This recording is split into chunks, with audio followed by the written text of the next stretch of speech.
Semifinal number 2, and big one here, and maybe some people's predictions wouldn't have actually expected this.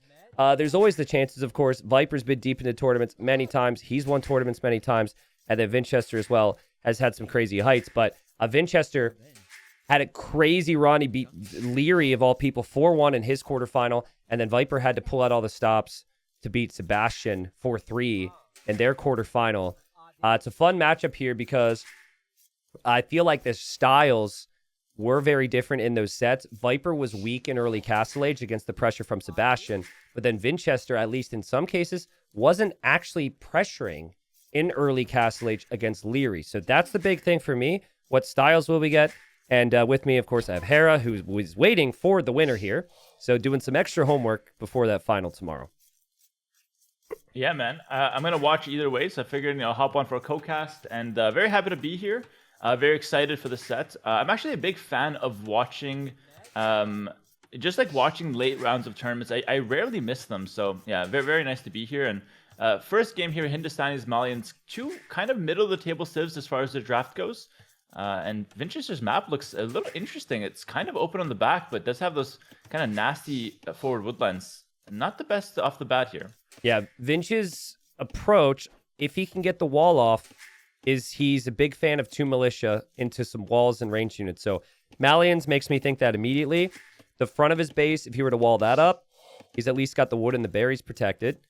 Viper's scout is here, and I just missed the boar there. So Viper went forward hoping for a lame, misses the opportunity for it, will fall back home. But do you expect Viper to try and match the militia approach and go 2 militia and adapt because Vinch does that a lot? Or do you think he'll take the Leary approach and not play into that and just play the fast feudals here today? Yeah, that's the big story, right? Because Vinchester, you kind of know what you're in for. He seems to really love those militia, as you mentioned. I see the 3 on wood from Viper, but then he goes ahead and uses one of them to make a house. That tells me it's going to be a fast feudal and not an early barracks. If he didn't use that villa to make the house, I would be thinking, barracks first. It looks like he's going to go for the mill, so it looks like it's going to be a fast feudal approach from him. It could be a map thing. We'll see if he mixes it up, but it seems like he just wants to go up. And it looks like Vinchester's gearing up for the barracks, so Vinchester's not really going off his game plan here. Yeah, so it can vary slightly, but it's usually adding 2 militia. You're producing 3 more villagers off your standard build. A lot of the time, that is about 20 or 21 villagers, and then Vinchester will go up to feudal age anyways. If the militia kill a villager, that's a bonus. Usually that doesn't happen, but it's then the follow-up to militia that could pose a threat with the 4 men-at-arms. So Viper's just going to have to keep his eye out, but I think it's a sign. It's a good strat if everyone knows it's coming, and then he can do it anyways. Yeah, I mean, what's interesting about this is that Vinchester's almost not even looking for damage with this first 2 militia. Like, I've seen him just go and hit the first house he sees and be completely happy doing that. I'm curious to know if he intentionally tries to conserve the HP on those militia and not try to hit a vill. Because yeah, it seems like he just doesn't really go too deep in for that vill kill or anything like that. More than happy to just kind of build up that pressure and wait for the 4 men-at-arms. And we see Loom come in for both players around a similar time. Yeah, now, one strategy I would never do against Viper is Drush, because he's so good at Vill fighting, and he's so good at quick walling. But more so the Vill fighting. It's just, we almost saw it from you as well. Against Yo, you had your woodline on the hill in the one game. You didn't preemptively wall at all when he even had 5 scouts, because you knew you had spearmen nearby, and you could just swat that back. This is now the level where that should be no problem for a lot of these guys. So I'm interested to see the damage that Vinch can actually get against Viper, because Viper knows what's coming. I guess there is a little bit of preemptive walling with that 1 house and the 2 palisades, but he doesn't seem too concerned right now. Yeah, so he's kind of just closing off that section, but obviously not fully walling his base. Those 2 villas still pretty exposed on the berries. Woodline's still wide open. Kind of just structuring his base. And we do see the 2 militia coming in. Viper completes the deer lair, well played to him. And okay, we see the gates. The quick walling like we mentioned. And now Vinchester's kind of committed here. Very interesting. He has to go probably all the way around, or maybe he just hits the house. All right, be honest. Is that gate worth it? Or should that be a couple palisades? 30 wood. It's 30 wood. I think palisades would be better, because I think he's probably going to delete it later. So yeah, palisades would cost him, 12 there? Yep. Now it's 30. And it's not stonks there from Viper. Okay, all right.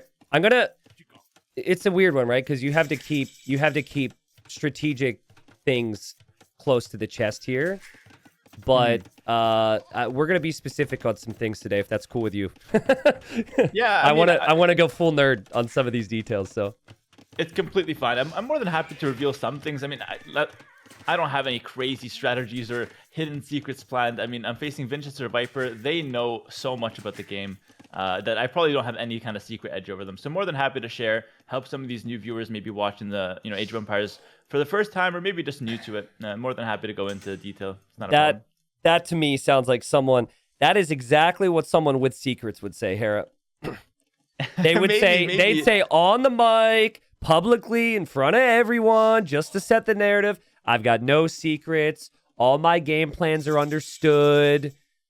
I mean, if I had secrets, that's what I'd be saying in your position. So maybe Viper or whoever wins the set is watching this tomorrow. He's like, oh, never mind. Harris said he has no secrets, and he just closes it. Exactly. And then my secrets come out, and he doesn't hear them. You know, there's a chatter right now who, if you were to imply you had a secret, they'd be like sending a message in the Discords for either one, like, hey, Harris got a secret. So I'd watch that whole set very attentively. All right, so Winchester has no secrets. He's been going for this, throughout the tournament. Goes for the 4-mana arms, but runs into walls. I mean, Viper set up his map beautifully here. Yeah, I think Viper has at times not preemptively walled, which has been frustrating for some fans, and he's got the preemptive walls down, but in a really safe position. He hasn't gone for the full wall to protect his gold. It's just the early walls. He will repair the house for now. I think there's an argument for Viper to maybe turn around and go deal with those man-at-arms, but also if you do that, then Winchester has time to wall himself. And Vinch doesn't know exactly where the scouts are going. He might be able to catch a glimpse of them now, and he sees them lurking around his base. Yeah, that's the thing. I think Viper thought about going back for a second, but if you go back, you're kind of playing into Winchester's game plan, which is to have the men-at-arms buy a lot of time. It seems like Viper wants to keep his game plan alive with the scouts constantly raiding, running around, getting that vision, getting that pressure. And then it just has that range behind it, get some skirms out, push the men-at-arms away. You won't kill them, but you could push them away with the skirms here. What do you think about attacking the mining camp instead of the palisade here? It's very good because it forces repairs that cost more. You always want to do this, actually. Always want to do this. Yeah, I mean, I think with another Civ, Winchester wouldn't have to respect it. He might not even repair. But considering the Hindustanis, you do more damage against those buildings, which is why I think Winchester needs to rely on army long-term here. If you try and rely on walls at any point in this game against stable units from Hindustanis, you're going to have some issues. Yeah, I love that bonus. It's a relatively new bonus, I feel like. Maybe like a couple years for the Hindustanis there.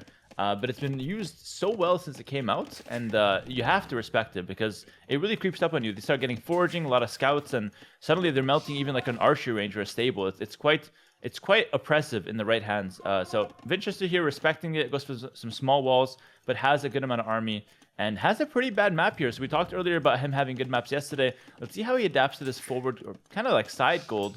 Very exposed though. Seems to be kind of careful with that. Yesterday he was able to sit behind walls at this point, and any additional army from Leary would be walled out. But here, Viper's going full army, and Viper has potential. And this is kind of dangerous for Winchester. He doesn't have any blacksmith upgrades yet. The skirms are advancing forward from Viper, which Viper can use to snipe any spears. And yeah, Winchester knows he can't fight this. Not a tower he would have wanted to place, but a tower he probably has to place. Yeah, I like this from Winchester. I've seen so many games, especially like when I'm doing coaching at all elos, where people would just not tower, end up losing like 4 or 5 villagers. Guys, the tower is much better. Obviously, it doesn't want to do it, but if you have to, I think it's worth going for. Viper immediately, does he see the tower? He just goes for something else. Wow, interesting. Yeah, I mean, that's really good. Considering Viper doesn't have the information on the tower, he's actually already going to the correct side, forcing reactions from Vinch. Now, Vinch does a really good job at this. He will make it seem like he has no army. Like right now, from Viper's perspective, Viper's like, what do you actually have in here? But Viper is forcing him to show him because the archery range is going down. Yeah, that's crazy. Look how fast the scouts are melting the range here. But Winchester actually picked up armor on the infantry, by the way, not just the fletching that he's coming in now. So he has a pretty strong army. He gets the +1 from Malians, and now they disengage from Viper. Yep. Yeah, Viper did have armor on his skirms, so the skirms will tank some shots. Pathing was a little awkward there for Viper. Didn't lose any units. I think it's been a good assessment for Viper to recognize there was going to be a pushback from Vinch. He's falling back, and I think Viper will be pretty happy with this so far. Yeah, I mean, good play from Viper to force out the army, like you mentioned, kind of see what Winchester has. Good play from Winchester to also push him back. Does have the infantry armor. Malians now with the double pierce armor on those infantry units. Viper takes the fight on the hill, though. Ooh, but the spearman, if without the armor, might have gone down to those volleys. If that's any other civ, it certainly goes down, so... The HP is kind of weak here for Viper scouts. We see the patrol in. Vinch will probably lose his archers. Viper is going to lose all of his scouts in the process, though. It's kind of a 50-50 engagement. Oh, pretty even. Yeah, I don't even know who that favors. Winchester has a few units left over, but maybe Viper just makes out with 2 skirmishers, and I think both players are kind of okay with that. But maybe this favors Viper because now there's no early castage threat from Winchester, which he's been so known for. Yeah. And if you don't have a big archer mass as the Malians, you're playing in towards knights, most likely. And if you're playing in towards knights, the Hindustanis are pretty happy with that, I'd say. Just playing in towards the occasional camel, which Viper already has the stable for. So, close game. Really close game. And Viper, of course, hasn't built the tower. But interesting that Winchester chooses to go to stone right now. So he clearly is not expecting a follow-up army from Viper for a while. Yeah, I felt like he wants Gebettos with that mining camp, but it looks like maybe it's not. Maybe he just wants like guard tower defense or something like that. I don't know. It's kind of a weird decision. Maybe it's an adaptation to how bad his map is, though. Viper kind of has a free game behind this, though. Nice walls early, has that wood safe. Gold's still a problem for Viper, but he's going to be playing pretty aggressive. Added that second range. Maybe it's Cav Archers here for Hindustani. What do you think about guard tower defense as the Malians? Because your map's pretty bad. You might be planning around ballistics, so you'll have the university anyways. It might not be his initial plan, but I guess as an adaptation, a couple towers. Yeah, I think it's not bad. I would say it's kind of a necessary evil, though. It's not something you want to go for, but if your map is looking like Vinch's is right now, you might as well tech into that guard tower, maybe add a couple more, maybe one on the stone, one on the wood line, and suddenly your map is looking pretty good. Oh, wow. Wow. Oh. That's not... dies. That is not what you expect there, to see 2 leftover man-at-arms snipe a villager there. So Viper caught sleeping a little. I think Viper didn't expect that to ever happen either. So the villager down. Damn. Yeah, it could have been that infantry armor that Viper just kind of misjudged a little bit, but that's making the early game engagements a lot better for Winchester because now he got a Vil and Viper didn't. So yeah, looking slightly better for Winchester out of this opening in some ways, but I feel like Viper's got a nice setup. Viper forced a tower as well, though. Interesting. Not sure if he had to do that. Maybe just playing it safe, I suppose. Yeah, maybe when you see the maps, you just figure this is going to be all about army anyways. And I think Viper needs some information. He added the scout, and he wants to know what Winchester's going for. He catches these 2 archers, so they can't sneak in. So now I think Viper feels justified going for Elite Skirm. But actually, Elite Skirm, while it can be good to raid the woodline, I don't know how hugely necessary that's going to be. Because Vinch is not going for many more archers. And Winchester is actually hiding the skirms. I like the point you made earlier where Winchester just tries to hide his units. Never thought of it that way, but it does look like he's playing a little sneaky. He goes to the town center on the back, so he clearly wants to get some nice economy advantage. And Viper, on that 1 TC, might try to pressure pretty hard here with the skirms. Yeah. The skirms were supposed to delay the woodline, so the town center protects that a bit more. But Viper could still harass, and Viper will add Cav Archers, which feels like a good play, but also at the same time, if Vinch can eventually just get to Elite Skirm, which he's doing now, he can match Viper Skirms, and then he can... That's a good unit to have against the Cav Archers, too. So, as the clock ticks here, economic advantage for Winchester. Yeah, I'm not gonna lie, Winchester is reading this game beautifully. He goes for the archers early game, gets them cleared up, switches it into the skirms, which is gonna be really nice to counter Viper skirms. I mean, go figure, it's skirm on skirm, which I know you love, by the way, T90. But the skirms will also be really good against the Cav Archers that Viper's mixing in. So love the play from Winchester here. Also, he didn't continue to take stone because he assesses that that's not really necessary to get, and it's too risky. So he just pulls right off the stone. I want to know how many skirms Vinch shows against that Cav Archer right now. I guess now Viper sees everything, but I was even expecting Winchester to just send 1 skirm there and try and catch the other skirms, but Viper knows now. and Viper should be running away. Yeah, cat's out of the bag. Viper might get a Vil here. Beautiful play from him, but I mean, trades back a Cav Archer, so Vinchester's not too unhappy with that and goes for the third town center at the back. Viper, meanwhile, adds a second. Looks like a pretty balanced game on both sides, though. You know what, Viper...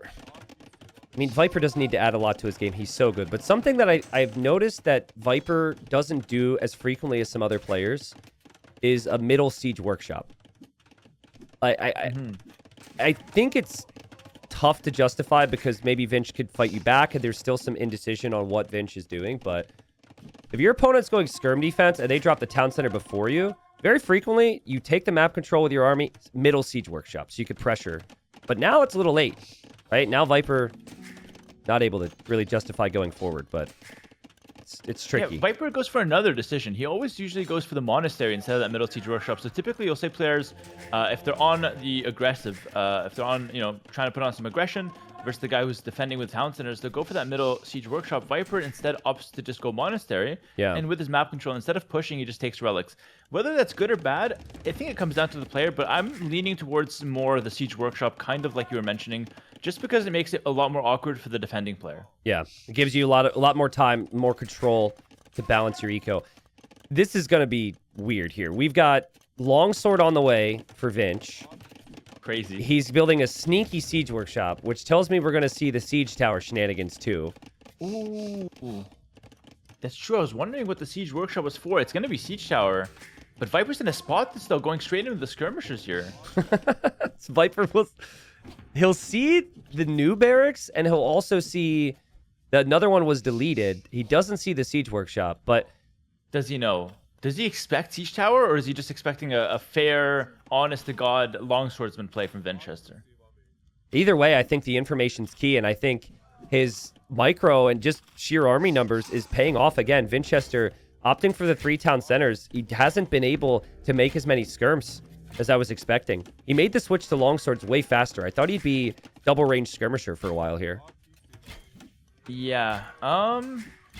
Yeah, it's an interesting decision. Like, normally you would never be able to go for something like this because the cav archers just eat your longswords up. But with the siege tower, with the taxi strategy specifically, as a nice Vil kill from Viper there, I think you can make the argument that you don't even need the skirms anymore. You can just run around and kind of put so much pressure with that siege tower strategy.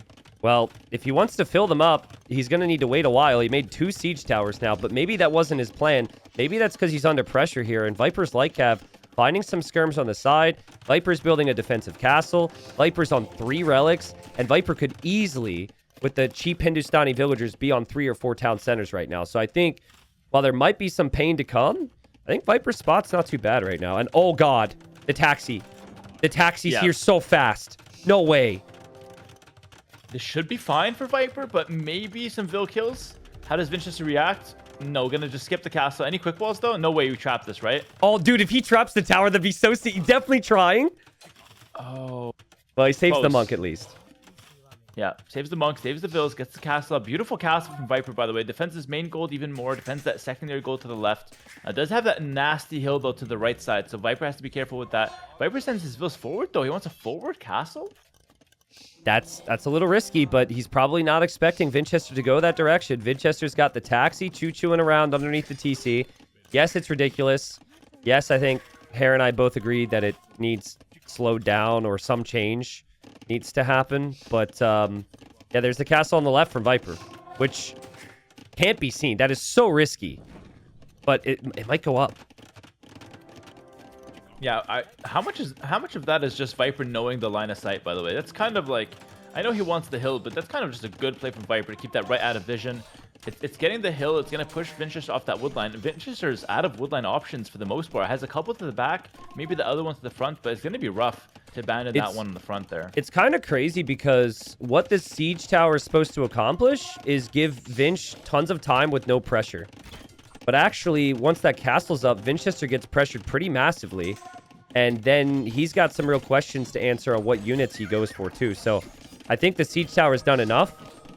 But it will get pushed away. Viper has cleared that up. And now that whole woodline is a nightmare for Vinchester.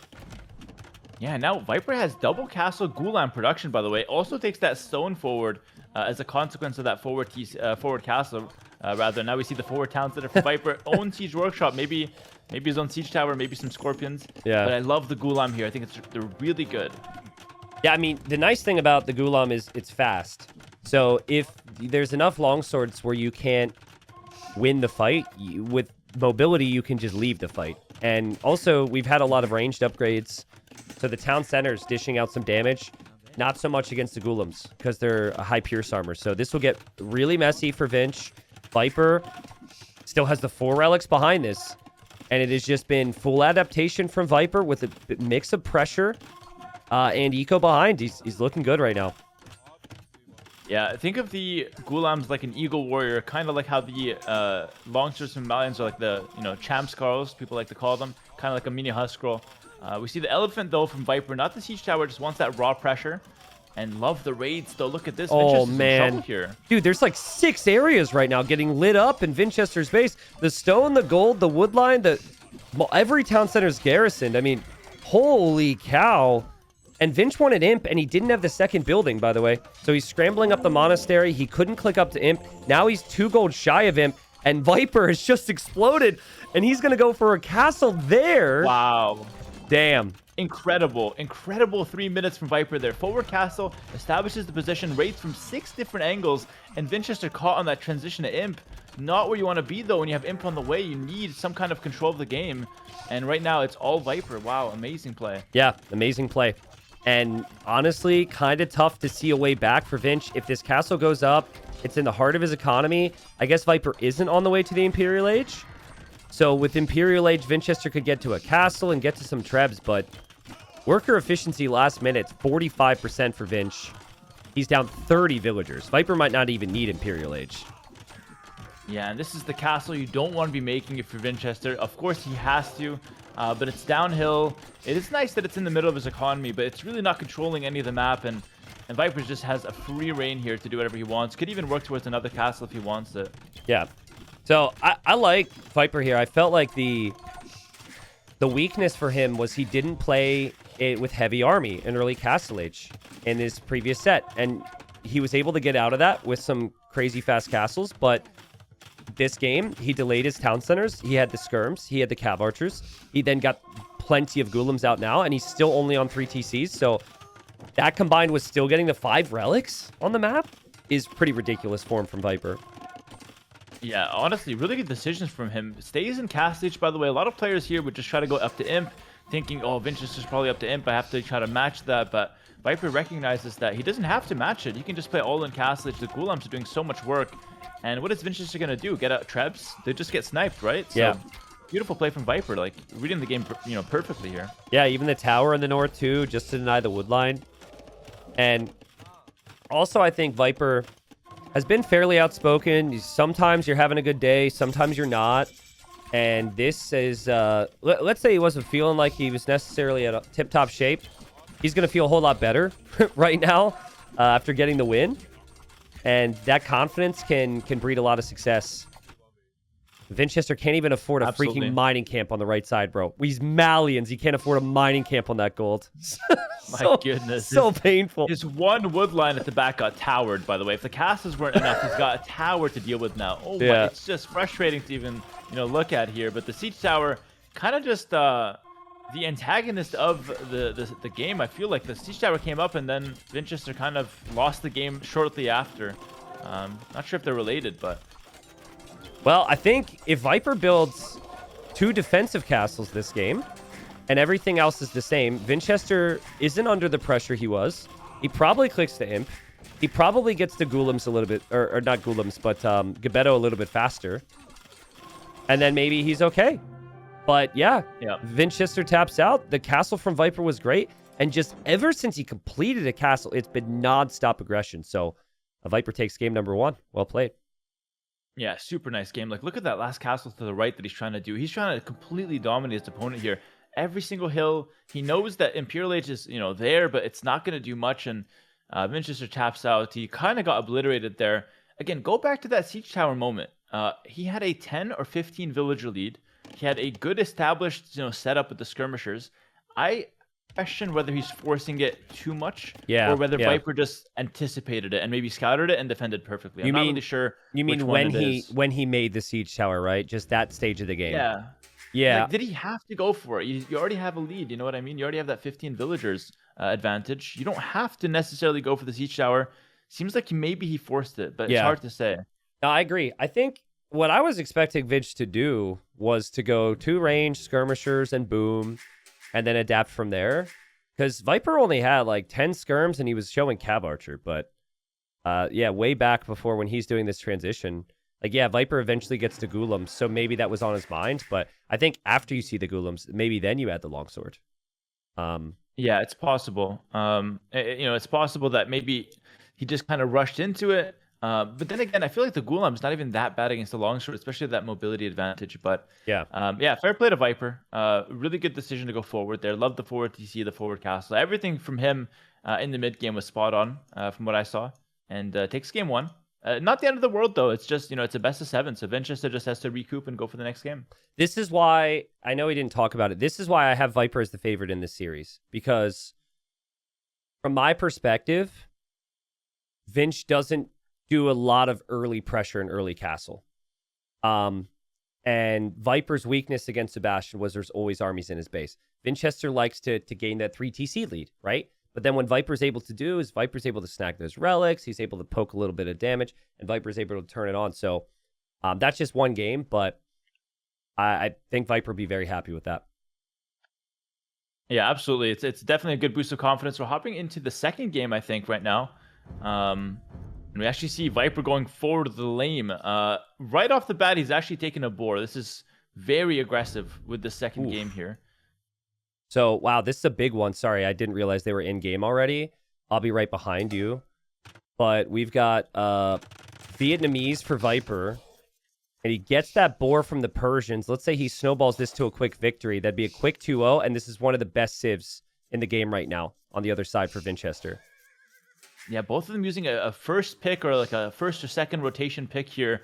And Vietnamese actually see their opponent town center at the start of the game here. So Viper did not get lucky with this lane. He's actually just beautifully using his bonus there to his advantage to spot that boar. And Vinchester's down a boar. I think he saw it run, so he should know he's down a boar.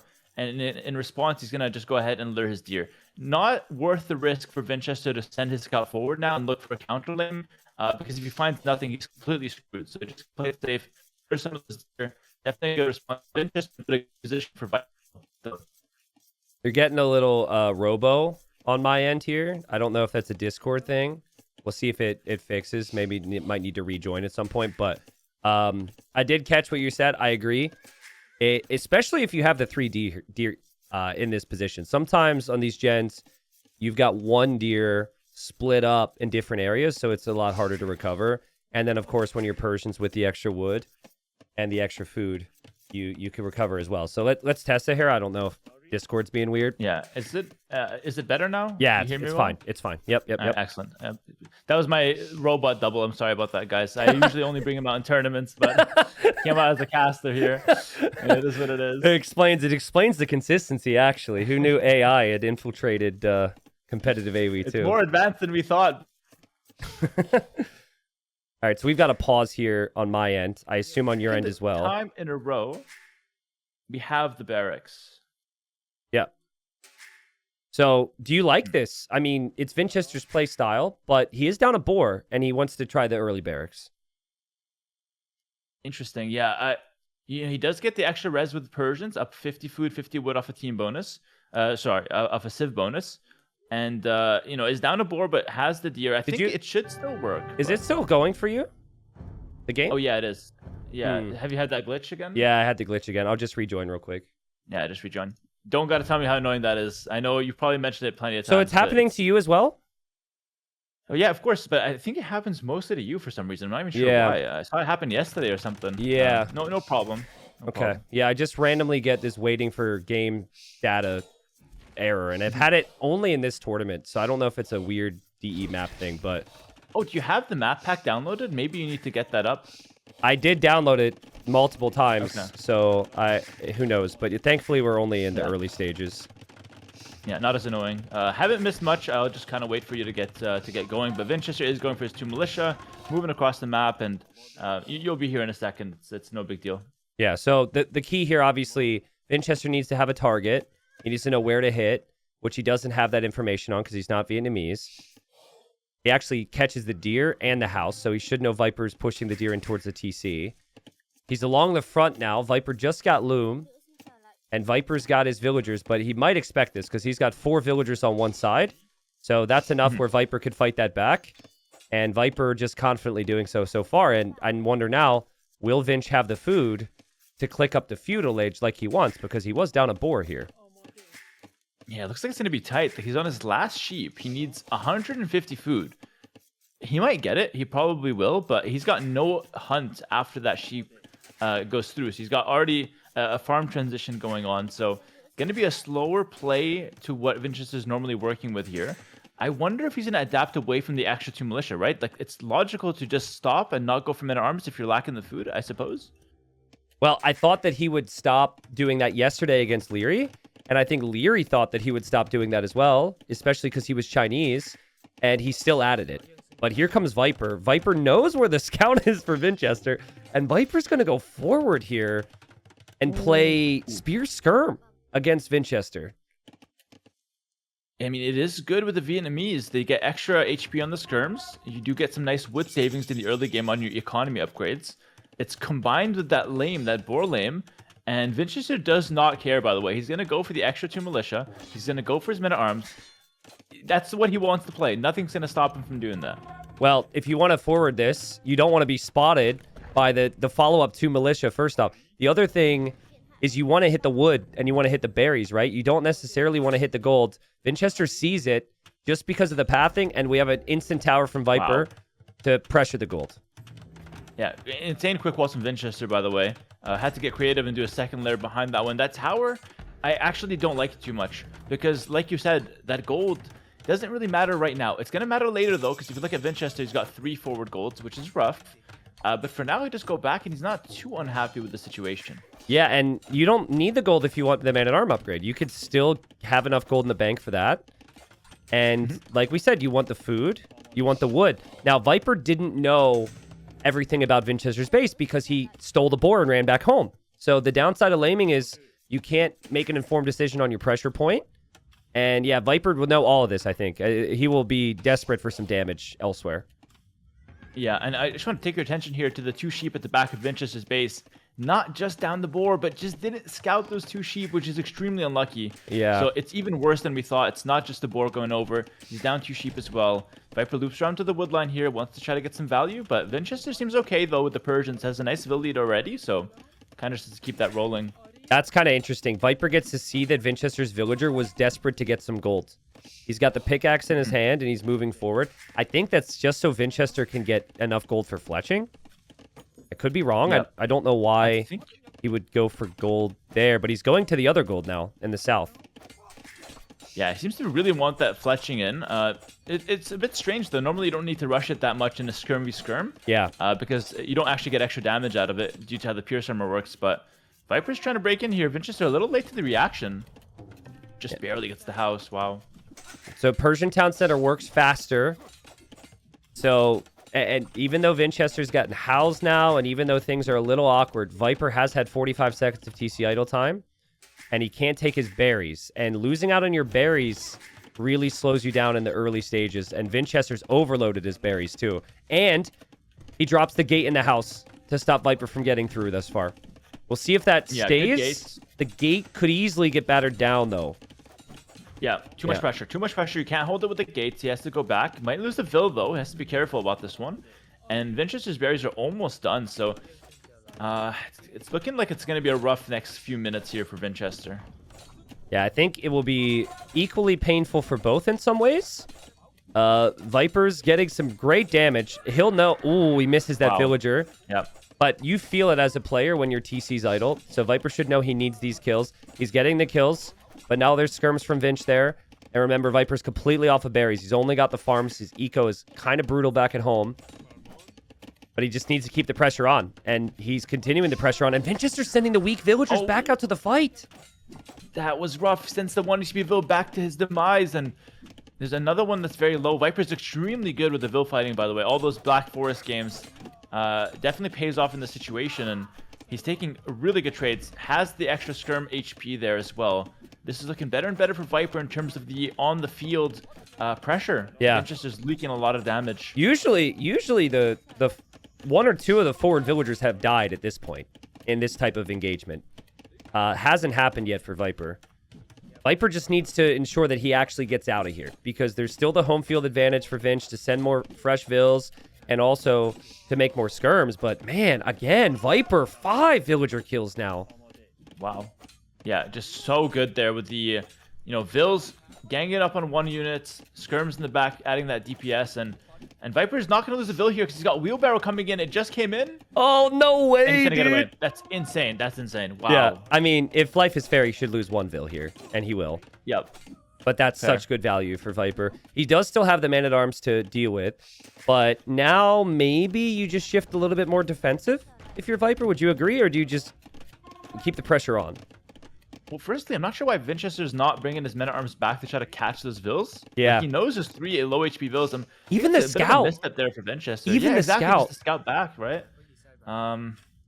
Feels like a missed opportunity there from him, but I think Viper can probably make his way towards Castle Age. I think that's probably the next best thing. Tries to go for the berries again after his mill died. Probably defensive till Castle Age. I think that makes sense, but oh, he gets caught out though with the skirms. Hold on. Yeah, I mean, I was just going to say you might need more army out because you can't defend your base when you've got a forward range. A stable would make sense, and he's doing that.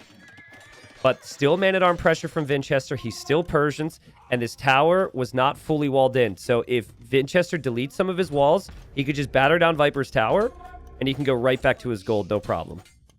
Wait, I have to say, this is looking way worse for Viper than I initially thought here. He's getting pressured on the wood. He doesn't have enough wood to make a mill, which he needs. He's forced to repair, and he just lost his skirms on the front, and Vinchester sends villas to batter down that tower. Yeah. This is such a crazy turnaround from the last 2 minutes from Vinchester. Well played to him. Yeah, and a lot of that is just because Persian town center's always producing. He produced a lot of army. Viper was getting good value, but he wasn't able to keep his army alive. That said, these vills, oh my god, dude. They're so weak. Oh my goodness. That's crazy. They're so weak. That happened. Okay. Well, Viper kills the Did you repair the skirms. tower? No, he just runs. Okay, fair play. But, I mean, that was like 4 skirms, 5 skirms trapped, and now there's going to be scouts from Viper. So, and Vinch doesn't know that. Vinch doesn't sense that. So, if he's not careful, all his skirms, even the weak villagers from earlier, could be in trouble. Yeah, scouts on the field for Viper. He's not going to show them Man-at-arms. yet. Man-at-arms through. Does Vinch notice it? Oh. The man-at-arms are through. Does Viper notice it? Does anyone notice it? Viper notices it. Yeah, just one unlucky guy. The one guy who's playing correctly goes in, tries to get some damage done, ends up paying the price for his 3 comrades just staying behind and hitting a palisade wall. Oh, but low HP vills in the front. Oh, that's so good from Vinch. Nice turnaround from Vinch. It was looking kind of brutal with the eco KD at the start, but he's been finding some nice fights. Yeah, I swear it was looking rough, but it's a combination of the Persians just keeping that vill count high, as you mentioned, and also just a nice couple minutes for Vinchester to push back. Has access to his main gold. Maybe just a market here from Vinch and he goes up. Indeed, it's what he's going to go for. I like the recognition from Vinch that he needs to leave this gold that he adapted to in the south because that's far too exposed. So he shifts off of that. He'll take his main gold again. Viper getting upgrades. So maybe sensing that this will go to Castle Age and that he can't sit around with such an open base, and he might stay feudal for a while here. Yeah, it's crazy decision from Viper to go for upgrades. Cancels them. Okay, Yeah, that okay. makes a lot more sense. Very risky to go for those upgrades because it delays his castle time a lot. Cancels them, goes up to Castle Age instead. Good adaptation from Viper. That's the kind of decision making that separates him from the rest. Still has a decent amount of pressure as well. Yeah, I'm just assessing the base layout. It feels like both players are going to have a really open base, and if you have a really open base, I think you want to opt for mobile cav units, knights especially. Viper's dropping an archer range. What do we think about that? I love Vietnamese cav archers. I love Vietnamese crossbows, but when one of your archer ranges is forward, oh, and the man-at-arms get in, so we'll hold that thought. Viper. Viper does a really good job again. He only loses 1 vill, and he micros the others perfectly to get away. Yeah, that was as good as it gets there for Viper. Still good damage from Vinchester, though. Good awareness to keep those men-at-arms, circling and looping around here. And range from Viper, like you said, Vietnamese cav archers probably your go-to unit, right? But with how messy this game is, I could see a world where Knights just come out and completely dominate the first 2 minutes of Castle Age, right? Yeah, yeah. This is, I think Vinchester's and Viper's current state is kind of what Yo was hoping for in that one game when he went forward against you. Like, he just wanted the other player not to be walled. He wanted to be able to play in towards Cap. Then again, the matchup was a bit weird now that I think about it. Because he didn't have Knights. He just had Camels. Yeah. But maybe... You don't have that follow-up there. Yeah. Yeah, so maybe not. But point being, a good situation for Knights if they want to make them. I think Vinchester added that stable late. So Vinchester adds the stable when he's up to Castle Age. So he clearly wants at least some kind of stable unit, but maybe just Bloodlines for his Cav Archers. Both players kind of gearing towards Cav Archers. I mean, it's interesting because Persians do get free Parthian tactics, or not free, but in Castle Age, which could be a factor here. I like this from Vinchester. He knows Viper's trying to get crossbowmen, but Viper gets some pretty decent value. And the second crossbow's in, this can get good value. And it's a questionable amount of crossbows to even get the upgrade these days. But I'd say that Viper's got more than enough value so far. His scouts are going to run through, and there's some weak villagers in that wood line from earlier. Yeah, this is full panic from Vinchester. Ooh, the Vill in the farm. Viper goes back for it. Not going to get it. So Vinchester saving at least one here. But Viper gets one more. Viper's base is still open. He's still trying to play Cav Archers with only one range at home and one range on the front. So I think grouping up the units will get really complicated here. I personally always struggle in these situations. So I would want... As Viper goes for a second university... Oh, my goodness. I would want another archer range at home. He did this yesterday as well. He went 2 universities. That is a horrible mistake. That is 200 wood. He literally can't get ballistics out of his first university because he's building the second one. Yeah, this is when you take like 2 bachelor programs at the same time and fail both. This is exactly what we're seeing here. Relatable. I dropped out, so not for me, but but yeah, this is crazy. I think he can finally get ballistics here, but still down that 200 wood. And honestly, I think Vinchester's getting away with a very greedy approach. By the way, he didn't tower the main gold. And he wanted to go Cav Archers directly. Super greedy, but Viper's second university might have actually caused Vinchester to get away with this kind of approach. Sometimes, good for him, I suppose. Sometimes with these chaotic games, things just slip through the cracks mentally, right? Even for the very best. And so perhaps this is a sign that for Viper, it is a little too crazy. I mean, the base is still wide open. He still doesn't have a town center everywhere. He needs the aggression, and he just hasn't been able to find it. Vinchester will get the armor upgrade. Vinchester's woodline on the back is getting poked, but he'll be able to defend there too. So I just prefer 3 range production from the same location over the double university 2 archer range situation for Viper. Yeah, and he's going to add that third range, as you mentioned, which is what he should have done initially. But no, both players also adding the third ranges, right? Yeah. No ballistics from Vinchester, though. I think you were mentioning that. Yeah, and you're right that the gold being towered, if you're not going to TC, the gold being towered might make sense. Viper's still pretty confidently picking off some units here. And he picked off the Cav Archer in the back, too. So that Cav Archer is still there for Viper. Yeah, one Vill died at the back there. So many weak HP Vills, like low HP Vills at the back for Vinchester. And that one Cav Archer could actually get a couple more kills. Wow, 2 more die. That's insane. Viper's starting to snowball. He's starting to snowball a little bit. And Vinchester hasn't been to his base yet. Vinchester's getting Parthian. Yes, you can get that in Castle Age. That still takes an extra minute. And you don't have the HP that the Vietnamese do. And you don't have ballistics. And Viper knows it. With the way Viper's microing, he knows that Vinchester's going to be missing some of these shots. Both are holding to their hill. But Vinchester, he doesn't have the stone to build a tower. I think he sold the stone. It's the longest minute of Vinchester's life right now. Parthian tactics has to kick in. He did indeed sell the stone, which is a questionable decision when you have a forward gold like this. And looks like Viper's just taken so many nice engagements here. At the front, at the back, this has been incredible for Viper. Yeah, crazy value from him. And again, a change of approach maybe on how he played his series against Sebastian. Viper has gone heavier onto the army in both games. And while the first game went on a little bit longer and played out differently, it has been a very aggressive Viper here today. He did end up with 3 ranges at home, plus the forward archer range. Clearly, Viper said, in this matchup, I need to be more aggressive, and it's working out. Yeah, he just took out Persians from Winchester, which is one of his first picks. Granted, Vietnamese was one of Viper's first picks, but still, a high Civ matchup there for both players. Viper takes the win. He did lame a boar, kind of using all the strengths and all the cards available to Vietnamese. But yeah, I think Vinches is really going to be questioning that tower decision, maybe questioning, maybe he should have gotten elite skirm first and then, taken more time to get to Parthian tactic, cav archers. Some mistakes for Winchester, but I will say credit to Winchester for making this competitive after such a rough opening, to be fair to him. Yeah. I wonder, sometimes when you're all there mentally, you're feeling confident, the pressure's not as high, you can be patient.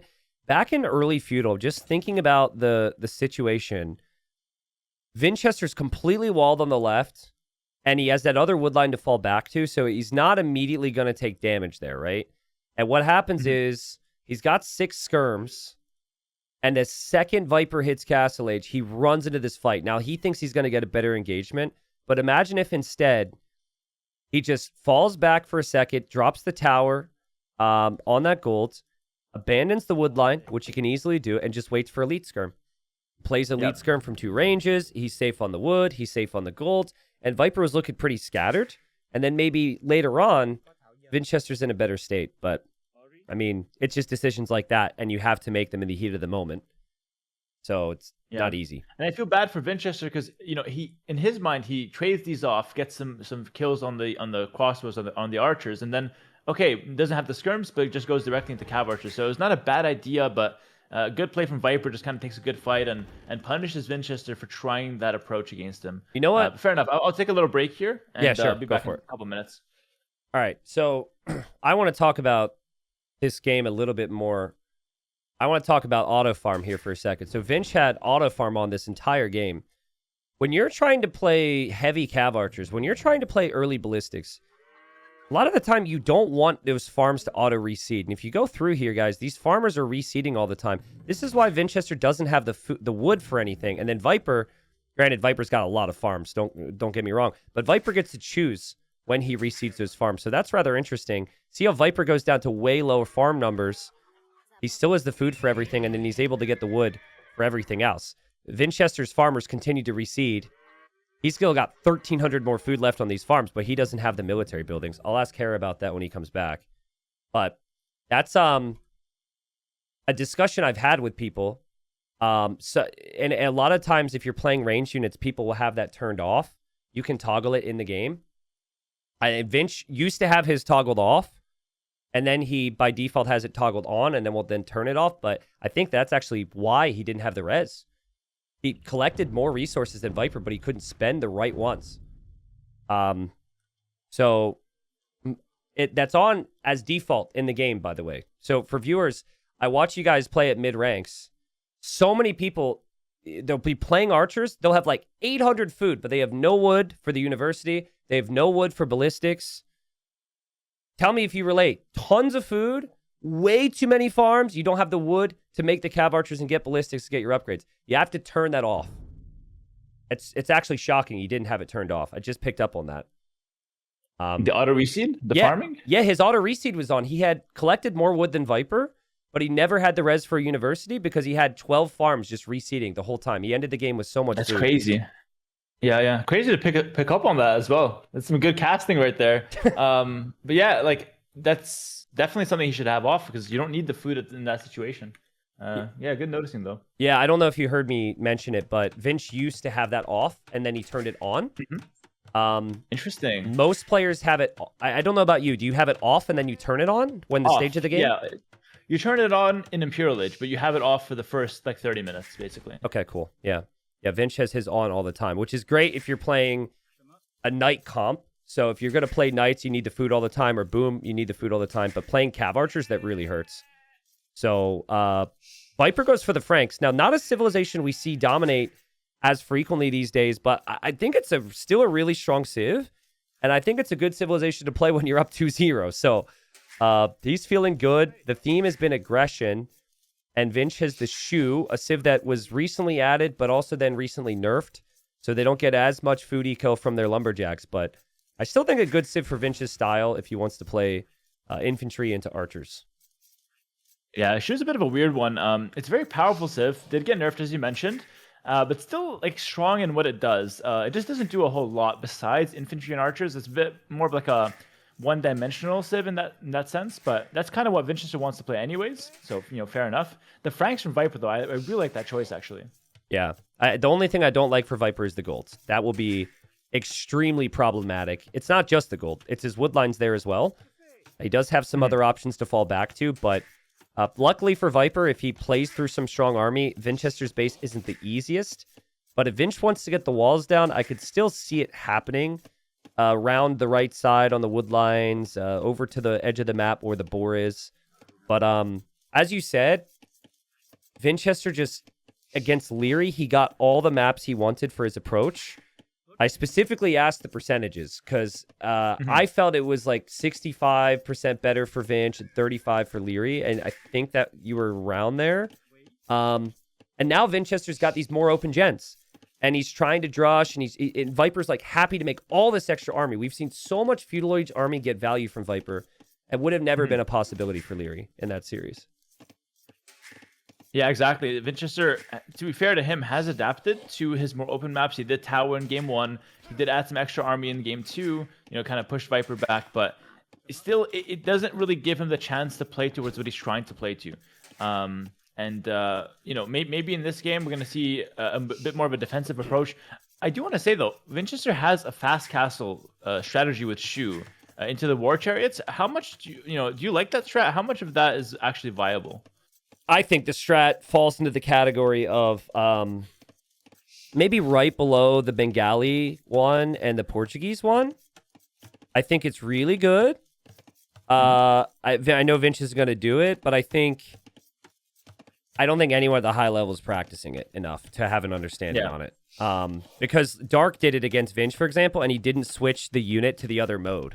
So Dark had seen it before. I was saying, yeah. He was on the wrong mode, right? Exactly. So it's weird. It's got two modes, but the first mode might as well not even exist because it is crap. And then the second... Focus fire, right? Yeah, focus fire is crap, in my opinion. And then the other mode is really good, but that is not the default mode when the unit is created. So you have to produce the unit, you have to then switch the mode, and then that mode's good. So I actually talked a little bit to Winchester about the potential of Viper's Fast Castle Phosphor builds, because I've seen so many of them. And I told him, I said, Shu is really good, but Viper will never do that. Don't even even worry about it. So I guess he's not going to do it either, it seems. Yeah, he's just going to play a bit more standard, but he is setting up his map nicely though. Walling off the left side, it's so open, so you just have to close that off. Keeps the gold safe. Is the game paused for you? Yes, I have a pause as well. I had a mini heart attack. Hopefully it's just a regular pause here. Yeah, same. Yeah, and lots of walls, but against Franks, it feels kind of necessary, right? Mm-hmm. Yeah, like you just kind of don't have to worry about the scout rush if that's what Viper's going to go for. Viper doesn't have to go for the scouts. This is one thing I always mention with Franks. You have a decent economy. You could play kind of whatever, but it is natural for them to go scouts, kind of the most expected opening. We'll see what they decide to go for here in a second. Vinch will run up this hill. Like right now, he's looking for a sign from the AoE gods that they still believe in him and can be biased towards him, maybe even. And he's going to run up this hill. He's going to see this gold and that woodline from Viper, and he's like, oh, yeah, this is great. Yeah, it's a sign of relief for Winchester because his map is looking rough, so he needs to kind of hope that Viper's in a similar situation. Yeah. And he is, to be fair. It's bad maps on both sides. I think the Shu are nice into Franks, by the way. I think the regular Shu composition is typically like archers, so like crossbow line, and then you go into the unique unit, the white feather guards, and that's really good into like anything cav. Interesting. So you like the white feather guard? I was curious on that. I think they're insane. Yeah, I think they're really good. Not like broken or anything, because at the end of the day, it's still an infantry unit. Comes with the typical infantry drawbacks, but I think it's really good at what it does, which is be like a nice tanky front line for the archers. But the archers is the main game plan, anyways.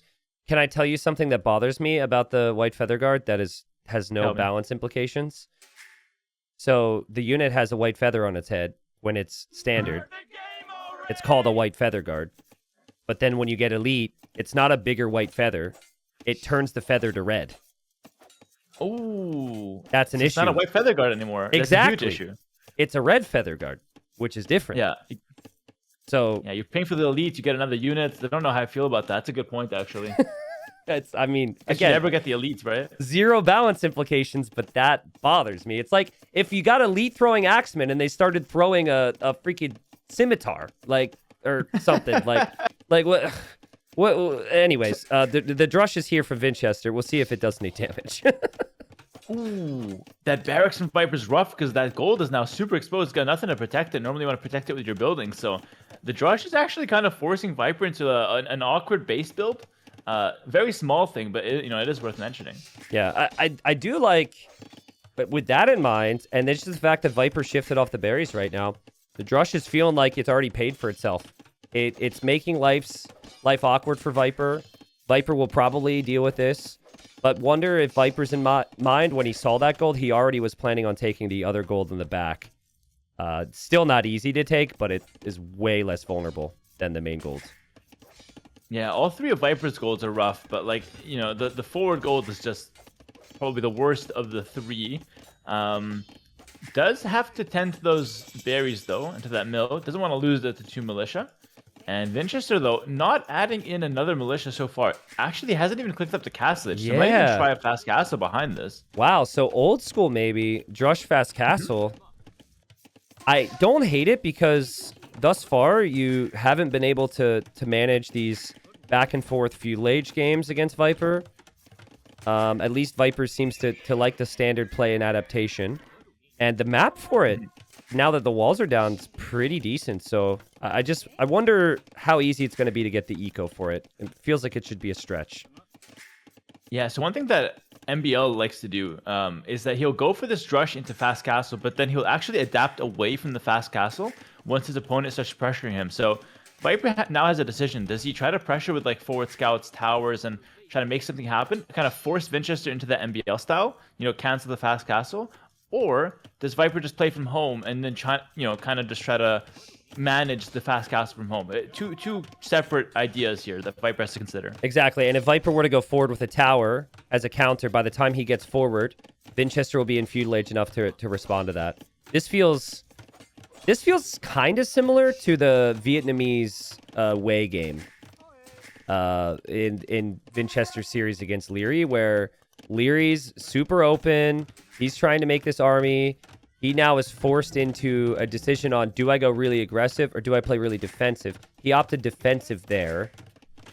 But I kind of had the feeling of maybe he was damned if he did, damned if he didn't with either decision because of how safe Winchester was able to play at home. So a nice spot for Winchester to adapt from. I hate this wheelbarrow from Viper, by the way. I think that's genuinely going to lose him the game. This is insane. Normally, wheelbarrow, it's really good when you have like 14 farms. Viper's got 2. Yeah.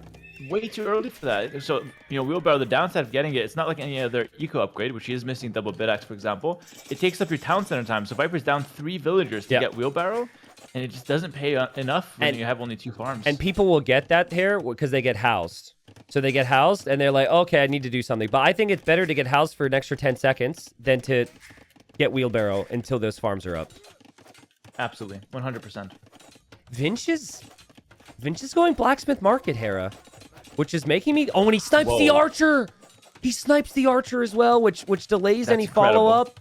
So yeah, we might be thinking war chariots out of the siege workshop for Winchester. But he's in castle. Don't go crossbows here, though. Like, you don't really need the market. Maybe you just go for the range anyway. Give yourself that option. Very surprised to see him not going for that. And Viper's going to scout it because Viper Scout just got in. Oh my goodness, that's insane. That's big for Viper. Yeah, I just wondered, does Viper know...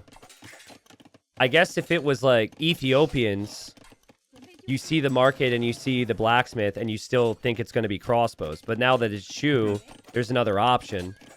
But is there much Viper can really do beyond what he's doing? He's got a wall. He's got to bring some archers forward. He just to try and kill. I mean, that first archer getting sniped is so big. Now Viper gets here. It took a full extra minute to get any type of follow-up. Yeah, and Winchester, 1 archer is not a big deal. Normally there'd be 2 if you didn't manage that first snipe. So yeah, Winchester, a lot less pressure than he'd normally face. And Viper probably wanted a little bit more from that feudal age, but... Winchester's going to be casted in a minute and a half. I still question the war chariots.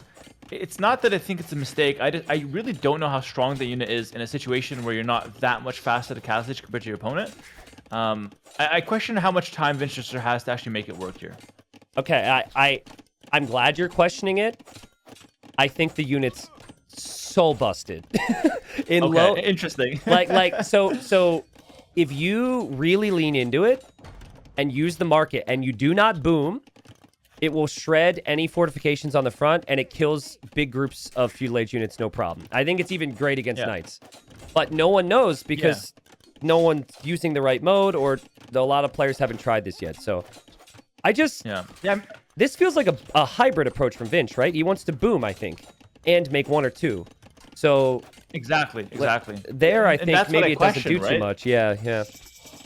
Like, normally, I like the strat. I mess around with it a little bit. I like when you have, like, the forward workshops, or you're up, Castle Age minute 14. Now we have a minute 16 Castle Age. Viper's about to click himself.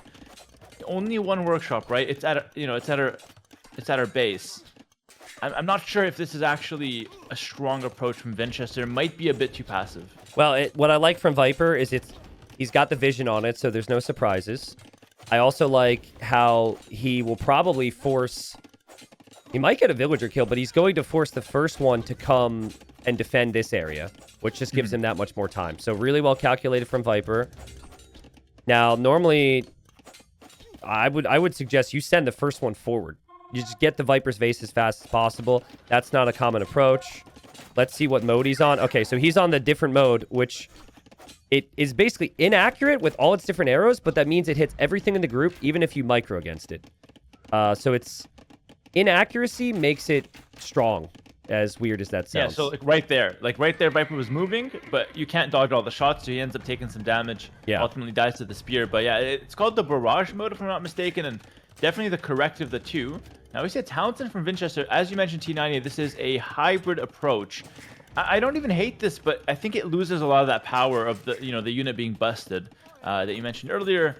Not gonna be as busted when you only have like 2 or 3 of them. Yeah, well, Viper's still 30 seconds away from Castle Age. His forward gold is in Narnia, and he has no walls because I think he felt like walling is just going to slow him down. So there is some time for Vinch. He's on the way. It's actually not very easy with Capture Age for me to tell the mode. I don't think it says Focus Fire or Barrage mode when you select it. Yeah, you can't know. You have to know from the shots only. Yeah, which is kind of frustrating, but... We should have the experience. Viper just realizing he never got double bit X. So that has hurt him a bit. And that's a painful sight. But he goes for the Siege Workshop. He'll make some Siege. He'll make some Knights against this. Winchester just mainly focused on the boom. But I think these also kill Knights. If you have the right mode. It's crazy. Yeah, this is insane. It's crazy. Oh my goodness, the damage is crazy there. And you can't micro against it. You can't micro against it. He's moving around and he's still taking shots. Yeah, he'll lose the Knight. Other one pull up. He's microing and he'll still lose the Knight. That's ridiculous. That goes against anything Age of Empires that we've known.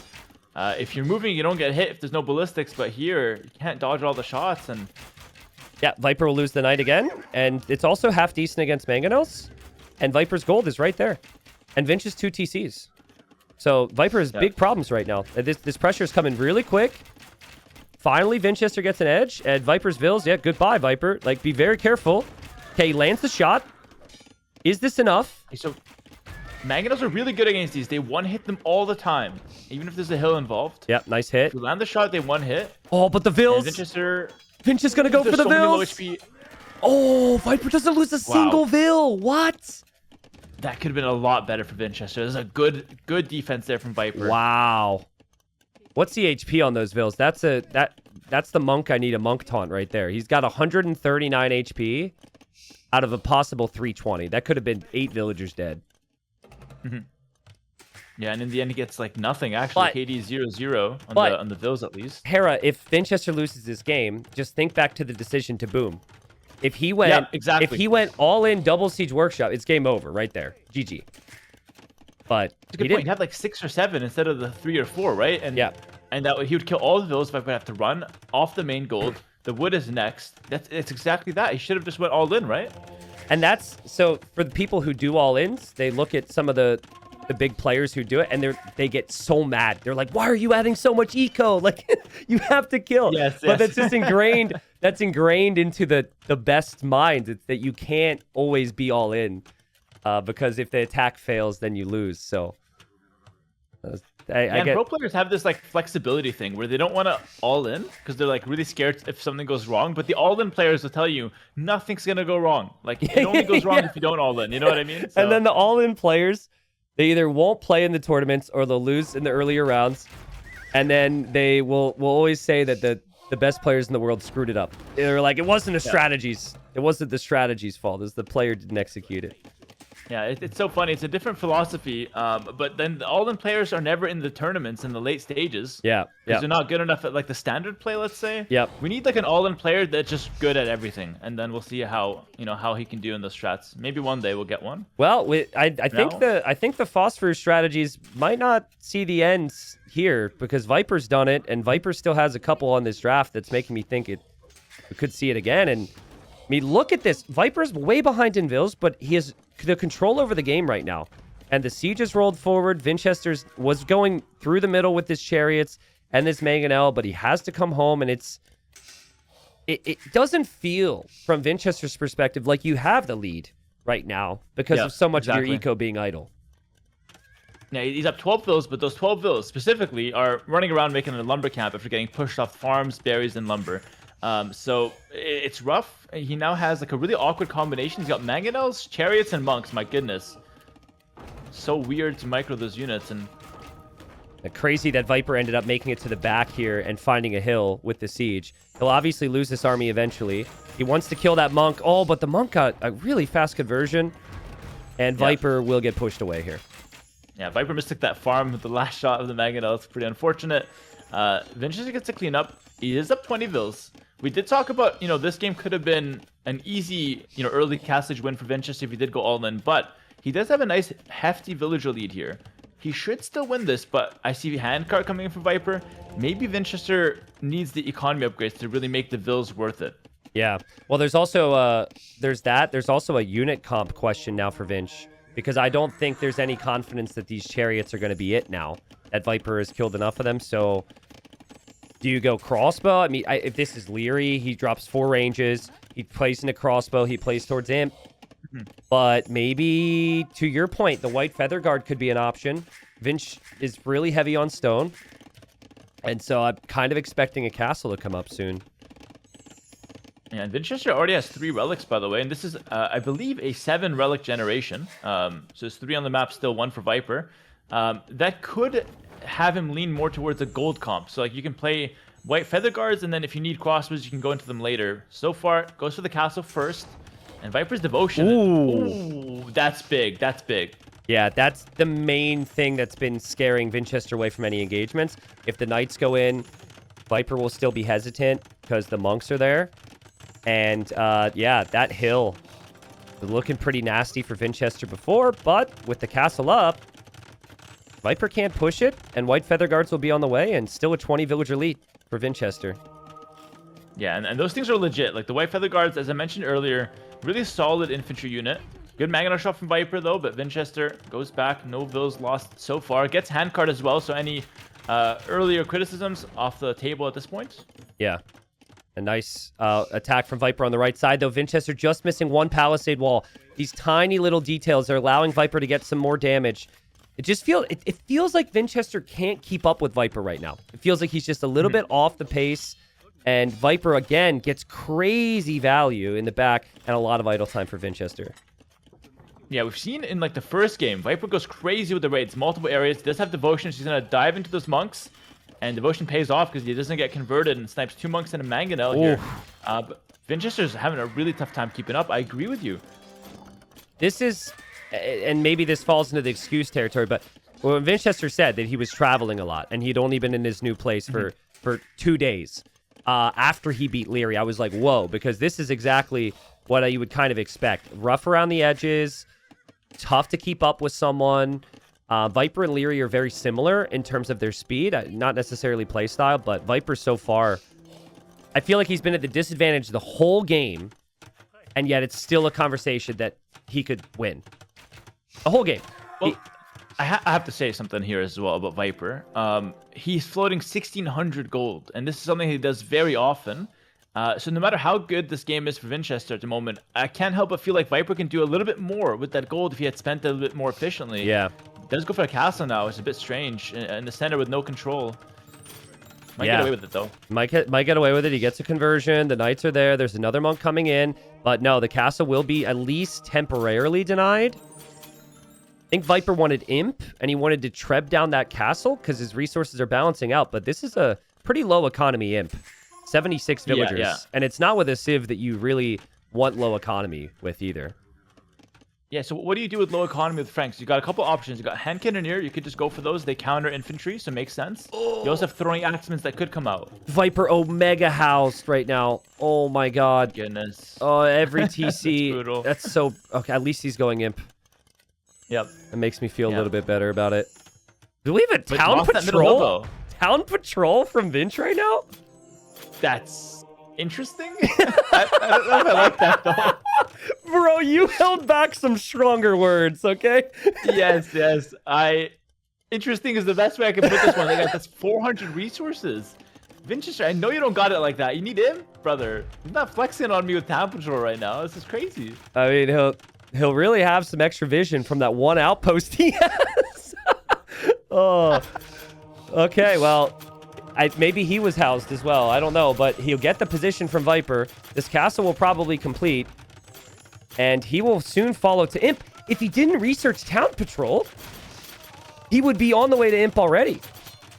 Yeah, but he wouldn't see the house that Viper made in the center. True. You have to consider these T90. It's not one-dimensional. You know, True. It's not just the imp that's missing. It's the vision that he has. These freaking casters are always looking at the negative side. I swear. Like, I don't give him any credit. More complicated, for sure. You think Vinchester doesn't know about the imp? He needs the vision.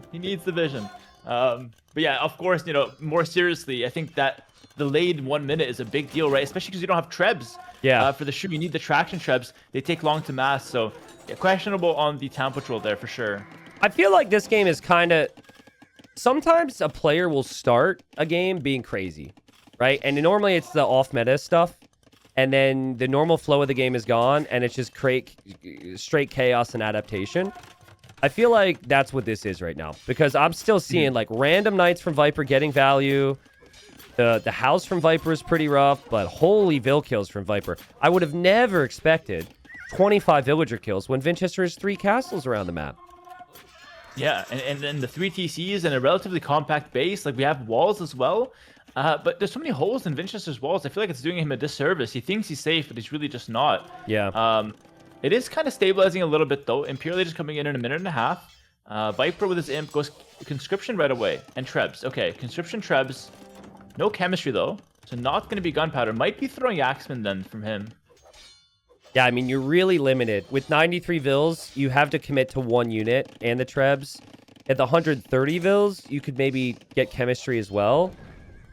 I don't have an easy answer on what Viper should do here. I feel like if you try throwing axemen, you can't make your trebs as quickly, which you need. And then if you go throwing axemen, the opponent can always go arbalest, which seems to be in Vinchester's mind because he's dropping archer ranges. Yeah, exactly. And if you go like hand cannoneer that I mentioned as an option, then arbalest and skirms become an option for Vinchester. So I agree with you. I think Viper has no easy option. Vinchester has the lead, but it's still quite close. Like, Vinchester could make some mistakes here, give Viper some ground. Maybe Viper can make something happen. Does have the 1 treb for the time being, just kind of taking out that castle. And I will mention here, it's been out for a while, but those Frank castles are absolutely beautiful. Love what the devs did with the castle rework. Yeah, I agree. And I thought it was going to be really tough to get used to it. And that a lot of people would hate the change because it's like, oh no, my familiarity is gone. But I got used to it really fast. I've had no problems. Added so much flavor and variety as well. So I don't know. It just makes the game a lot nicer, in my opinion, overall. Now we see the university for Viper, so maybe bombard cannons for him. But so far, it's just Vinchester holding that middle. Yeah, Viper is 8 on wood, and it's not exactly a good wood line. So I guess he's just shifting some villagers around. Now, Vinchester doesn't have ballistics. If Viper tries to snipe some of these traction trebs that run forward, it's pretty realistic that he could maneuver around the castle and do so. He'll see that ballistics isn't in. And Vinchester is making some crossbows. He's making more white feather guards, so still believing in that unit. But he's already upgrading to commit to arbalest. without maxing out on White Feather Guard. So we don't see the attack. Well, I guess he doesn't get another attack upgrade, but we don't see the next armor upgrade, and we don't see the elite upgrade either. Yeah, he's going to respect the throwing axeman. Some White Feather Guard raids on the left. Winchester actually has 31 of those bad boys, but he's not really consolidating them into one area. He's kind of raiding, so you don't really see the power of the mass that he has at the moment. Now we see elite throwing axeman coming in for Viper, so really committing only to throwing axeman here. It's quite interesting. All right, I mean, I think they buffed this unit recently. Yes, and triple buff. Okay, so do you remember the triple buff? Because yeah, so they're made faster. Elite upgrade comes in faster, and it's cheaper. And on top of that, they get an extra range from the unique tech, the bearded axe. Okay. All right. Well, I mean, that's triple buff's pretty insane, and I feel like it's a little untested. We haven't seen the units in action, so it'll be fun to see how it does. Viper's Cav have good upgrades, and they'll find villagers from Winchester on that side, assuming he engages. So he's trying to hold right now. He's trying to get time to make more throwing axemen. He still doesn't have many of them. But yeah, nice raids from Viper, and Winchester must be so frustrated that with, again, 3 castles, I guess he's lost more castles, but he just can't get to Viper's base. And look at the castles everywhere from Viper. He's going to build 2 on the left side now. Yeah, the cheap Frank castles, he's investing into throwing axemen. This is such a nice game for Viper. I feel like he's really gotten into his comfort zone in like late castlage here. The raids from the knights that he's not even upgrading have just been phenomenal. Yeah. Winchester seems to be a step behind in everything here. And Vinch doesn't know what to do now. Vinch is like, if I react too much, I have a problem. So I need to use my traction trebs to push. He is wheeling around with the traction trebs for Viper's trebs. But Viper still could pounce with an army at any time, and he backs off. We have a raid with throwing axemen on the left, which if Viper gets into the eco could be a problem too. This is a crazy game. What a crazy comp from Viper. I just would love to see Cavalier swooping in to take the traction trebs right now. Yeah, I think you might as well. You got 3 relics. There's tons of gold on this version of Arabia. Gold is really not that big of an issue. Speaking of relics, that monk, very ambitious running through the battlefield like that, but I think that one castle from Viper might go down. He's got plenty more though, so it's not the end of the world. His treb isn't firing. It's firing on the blacksmith. Maybe he could have got a lucky hit. But man, the raids for Viper. He's killed 50 villagers. The axemen have made it around to the back. I don't think Vinch is expecting that. He's just thinking he's patrolling towards 2 knights and that's going to die. He's still focused on the middle. But Viper doesn't have an answer to the middle. Not an easy answer anyways. And Winchester can keep up the push. Yeah, so the throwing axeman now is sitting at 4+2 range. Before it was 4+1, so it's a big deal from 5 range to 6. But here's the thing. The comp on the front for Winchester, bro, that's insane. Yeah. It's really tough to engage. This is where you'd want your own bombard cannons. Or yeah, just bombard cannons, but even that can be beaten by traction treb. And while they nerf the traction trebs, they actually buff their damage output against buildings, to my knowledge. So they take down buildings a lot faster, which is worrying for Viper. Yeah, they made it worse against units, better against buildings. Which I think is overall a buff, but makes the unit a little less cheesy, I guess you can say, against the mass units. But here we go. Throwing axemen engaging? I just don't think the throwing axemen have enough armor and enough HP. It's only 70 HP against the Arbalest on the other side. Viper needs some more units. He is getting good raids on the left, though. He's denying that gold. It feels like if he can hold once, maybe Vinch will run out of steam. But as I say it, we are going to see the white feather guards turn into the red feather guards. Oh, no. The red feathers coming out. Oh. Possibly a mistake for Winchester because he's losing identity with that upgrade. Thank you, Hera. Thank you. Thank you. He has to consider that. Maybe he doesn't know. He didn't do his preparation. Doesn't know about the red feather. Wait. Did they change it? It's blue feather now. Does it go to the player color? Oh, it's the player color, no? What? I swear it used to be red. Okay. Well, that maybe when you saw it, he was red or something. Yeah, it was probably the only other time I saw it. He was red in the game. Okay. All right. Well, I don't know if I have more or less issue with that. It's obviously not a big concern. We're just waiting for a big engagement to happen, but Viper's throwing axemen are just too slow to be where they need to be right now. Yeah. So here's the thing. Winchester has elite feather guards. He also has the unique tech to make his archers or his arbalest fire 2 arrows, or actually 2 extra arrows, so actually 3 arrows per. It's kind of an insane composition. I don't know how Viper actually deals with it head on. I'd say Paladin, but he's lost all of his knights. And that is probably not an option. He is going to leave the area. He is going to try a push on the right side, place a castle there, and push Winchester, but he's going to lose a lot of his castles in the middle if he's not careful. And Winchester's missing siege engineers. I feel like I really want to see that tech come in. It's got so many traction trips, though. It's difficult for Viper to deal with. He's got the Axeman in front, trying to maybe snipe a Treb or two. Might get one. Nice. There is. Viper does have Trebs on the left, taking a Winchester castle down there as well. And the right side. Look at the push on the right. This is insane. They're kind of doing a little bit of a base trade. So if he can snipe the traction Trebs from Vinch in the middle and just hold these castles, Vinch might be completely surrounded soon. This is kind of a masterpiece for Viper. Thing is, he's like, let's say Winchester gets surrounded. How does he get cleared up? By throwing Axemen maybe from multiple areas? Yeah. Could be. Well, the occasional bombard cannon could maybe change it. We have yet to see that from Viper. So somewhere he's going to be making those. Winchester's actually taking down the Treb on that left side underneath the castle because Viper doesn't have murder holes. Very sneaky, but he loses his castle anyways. And Viper's still trebbing from the right. And Viper tried to snipe a couple traction Trebs in the middle there with some Axemen. Yeah. That was really sneaky. Honestly, the bombard cannon plus Axeman like pokes at the middle comp. I think it's really been hurting Winchester because he doesn't have that death bolt that he wants. Yeah. And I think he's leaking a lot on the sideways from Viper. But hold on, Viper, rare mistake from him with the trebuchets. There's so many different areas with Trebs. I'm not even sure which one to look to there. I guess it was on the right side, but he was looking towards the middle because his bombard cannons are getting attacked by the white feather guards. At least the right side castle from Viper holds that position for a while. And maybe then he can get some cav on the field to take the Arbalest. But Viper's bombard cannons, one goes down. Vinch sees the others. And Vinch will use the Arbs and take them down. Wow. Damn. And the 3 relics are now exposed. Winchester's army is easier to replenish than Viper's because he's got cheaper units. Viper has only Axemen and maybe, bombard cannons. Hard to replace those from the castles. It's a really tricky situation, but I feel like Vinch has more going for him right now. If Vinch just decides to ignore the side pushes, is that a good decision right now? Because I feel like if he just brings all of his Arbs and traction Trebs together, Viper can never kill it. But at the same time, it's a lot of pressure on both sides. It's an interesting thing, right? Because I feel like the sideweights from Viper aren't really hitting anything key. Although he's going to dive deep with these throwing Axemen. That could be a concern. And take down a castle. Yep.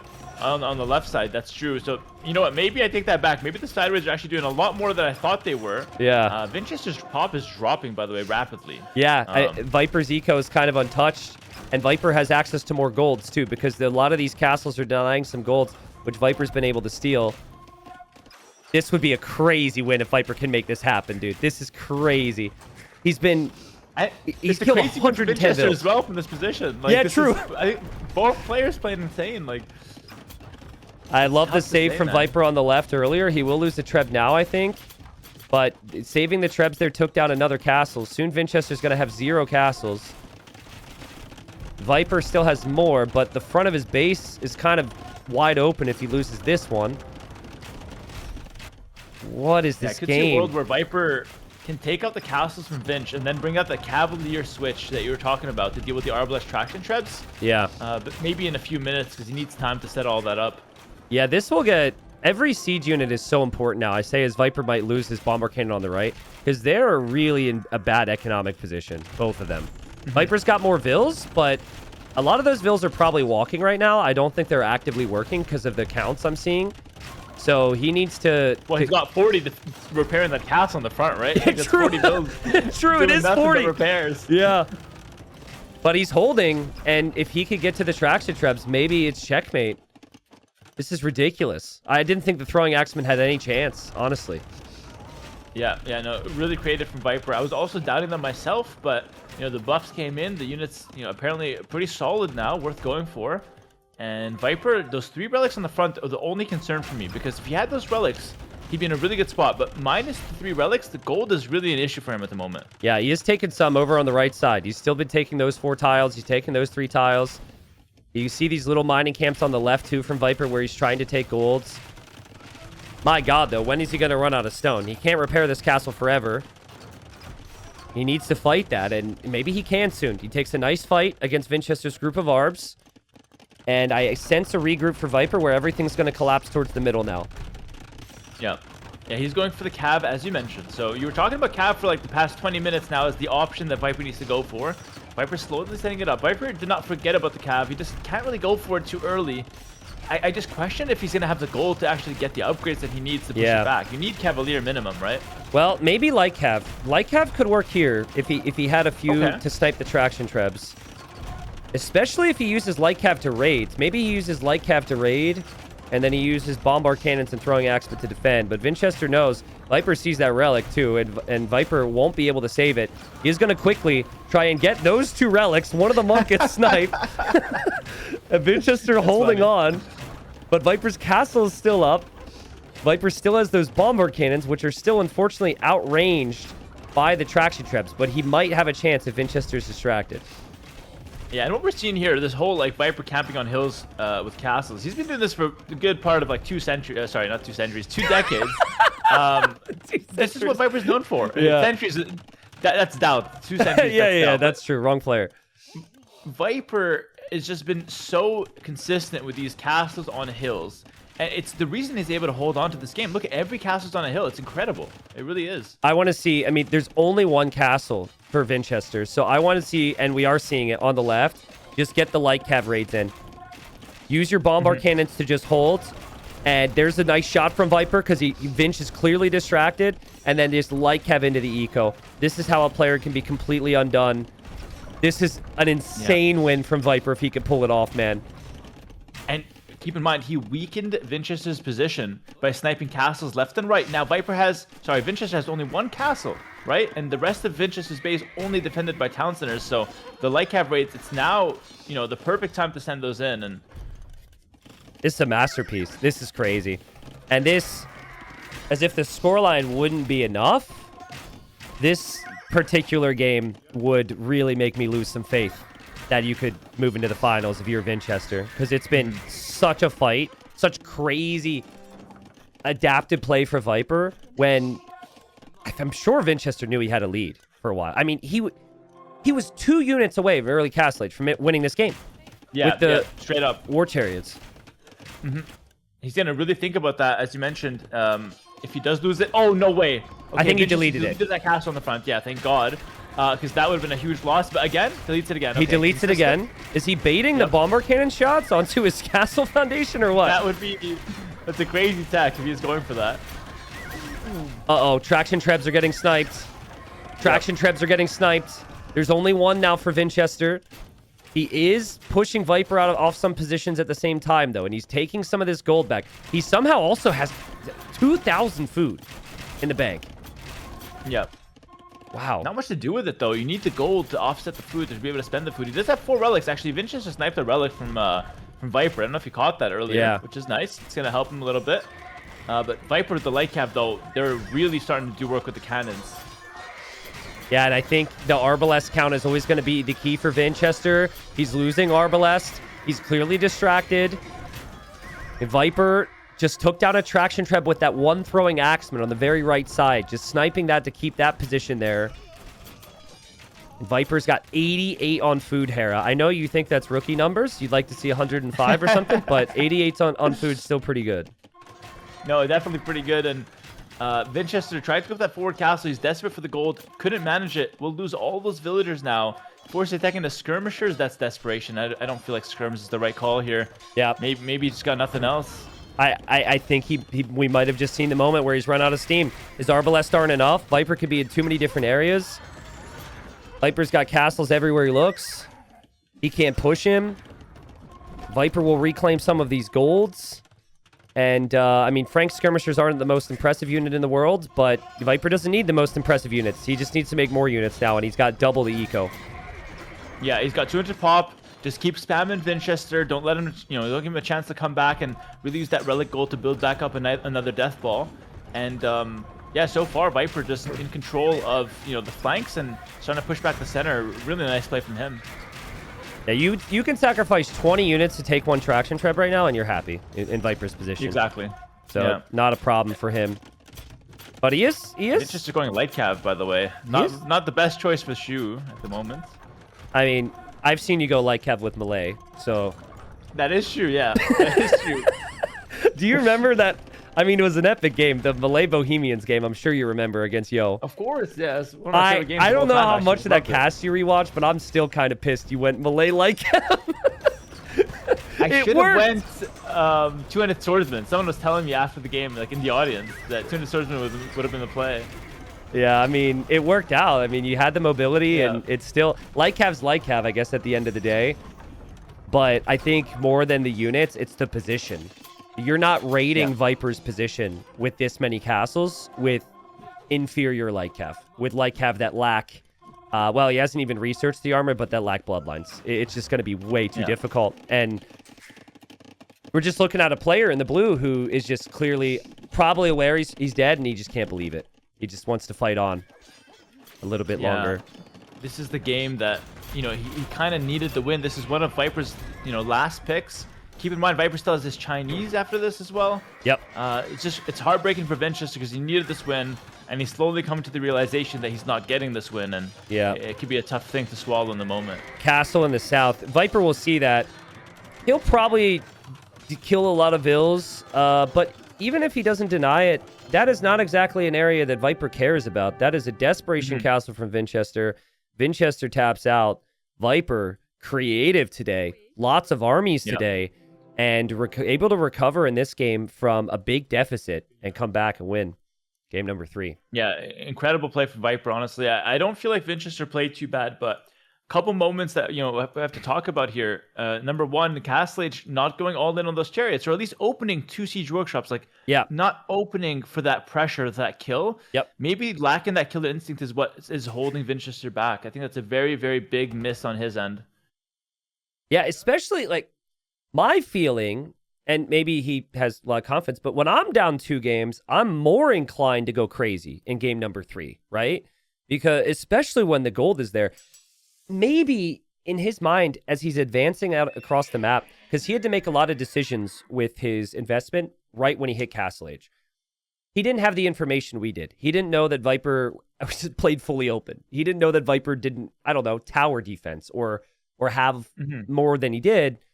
So he had to decide on 1 siege workshop. Do I add TCs? Do I not? And it's just such a shame. I remember the HP on those villagers was 120. 120 HP on 8 vills. 1 or 2 more units, he wins this game. But that's just how punishing Age of Empires 2 is. One tiny decision can snowball on you. And you give someone like Viper an opportunity, he's going to take it. Okay, so I need to just dive right into this matchup. Okay, so for those that missed like the peak Viper era, okay, very frequently there were some creative comebacks. There were some, you know, situations where he was a little bit off meta, but most of the real masterpieces were when he was already up a couple games, right? Because he has the luxury to try and go for something a little bit different. I think if he doesn't get lamed heavily, and Vinchester is so desperate to get a lame, will he find the elephant? I don't know. But I think this will be a fast castle phosphor style build from Viper. He's got a back stone. You've got the food income to consider it because his elephant wasn't stolen. And the best counter, well, one of the adaptations to trying to kill fast castle unique unit from the Bohemians, Hera, is all in feudal age scouts. And Incas can't do that. So fast castle gunpowder is actually insane against the Incas. So I'm just feeling like we could see it from Viper. Could be wrong.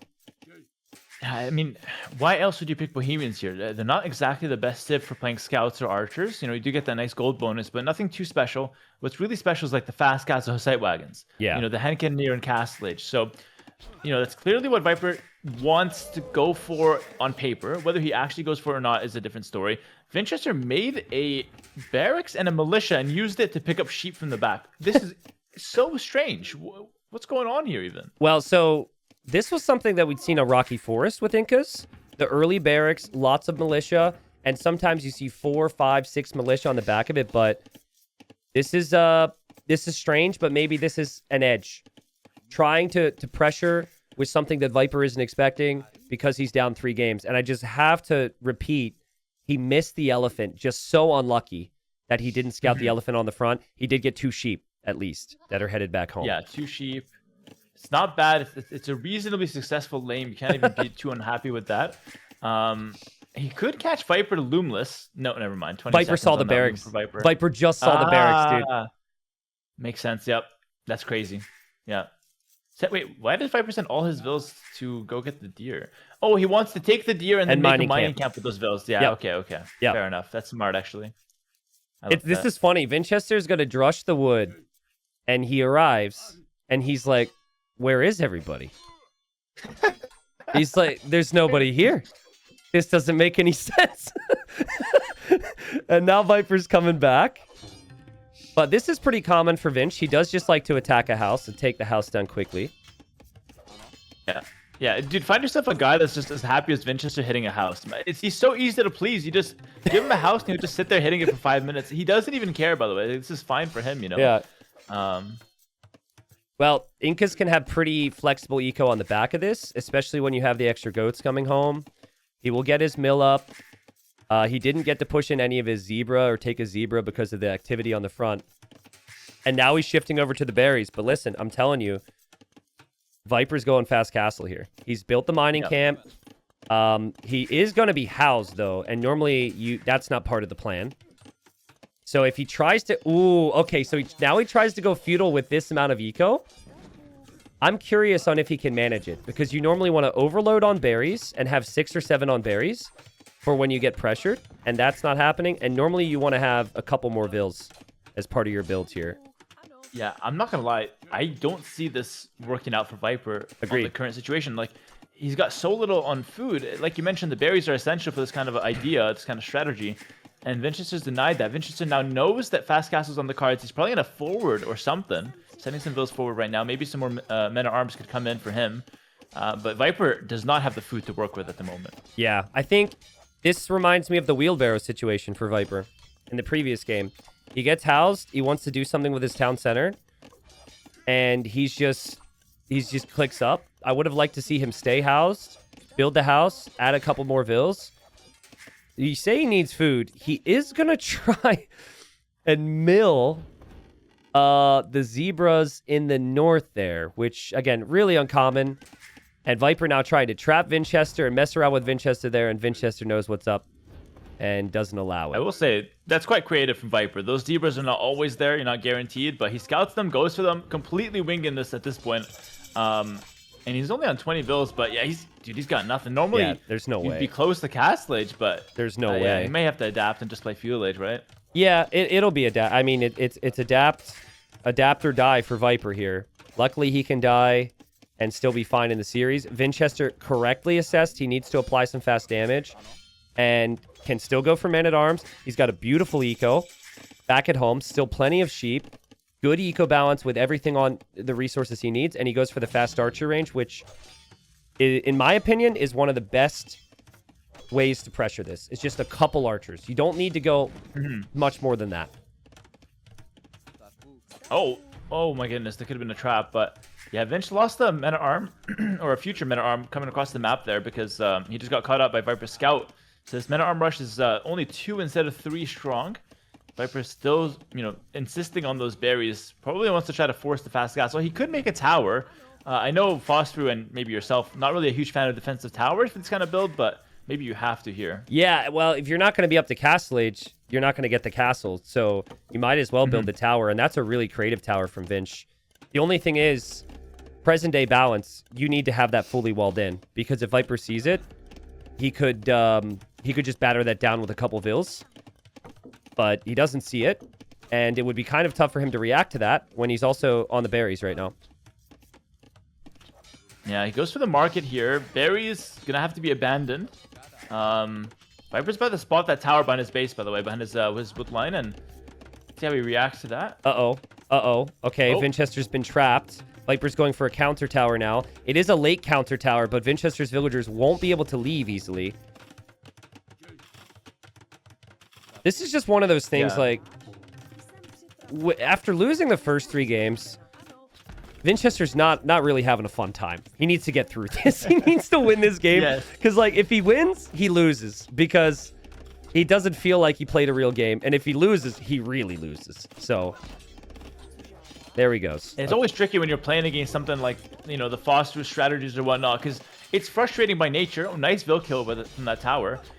It's frustrating by its nature, right? The guy is just completely dodging Feudal Age, getting to some kind of, like, cheesy unit. But there is some satisfaction from pressuring your opponent and not letting him get there that I think Vinchester will really feel. And you never know when Viper starts getting nervous. You know, drops a game here, and maybe, you know, Vinchester starts picking up some momentum. But so far, good play from Vinch. We'll lose those 2 Vils at the back of his base, though. Or back of Viper's base, rather. Yeah, but I mean, he took down the mill. Viper's eco has been extremely inefficient. Viper, you know what I think he should do? Because he needs to forget about the castle. Sell all your stone. Yeah. Buy food, and then go scorpions or something. Like scorpions or monks. Because, like, what else can you do? Get back on stone later, right? Like, sell your stone, get up the castle, just get back on stone later. But I agree with that. Seems like Viper does as well. He actually sold it like 5 seconds after you said that. So, W casting, once again, that's a good read. But it's still not enough. Like, he sold the stone, and he's still hurting on 300 food at least. Yeah. It's tough.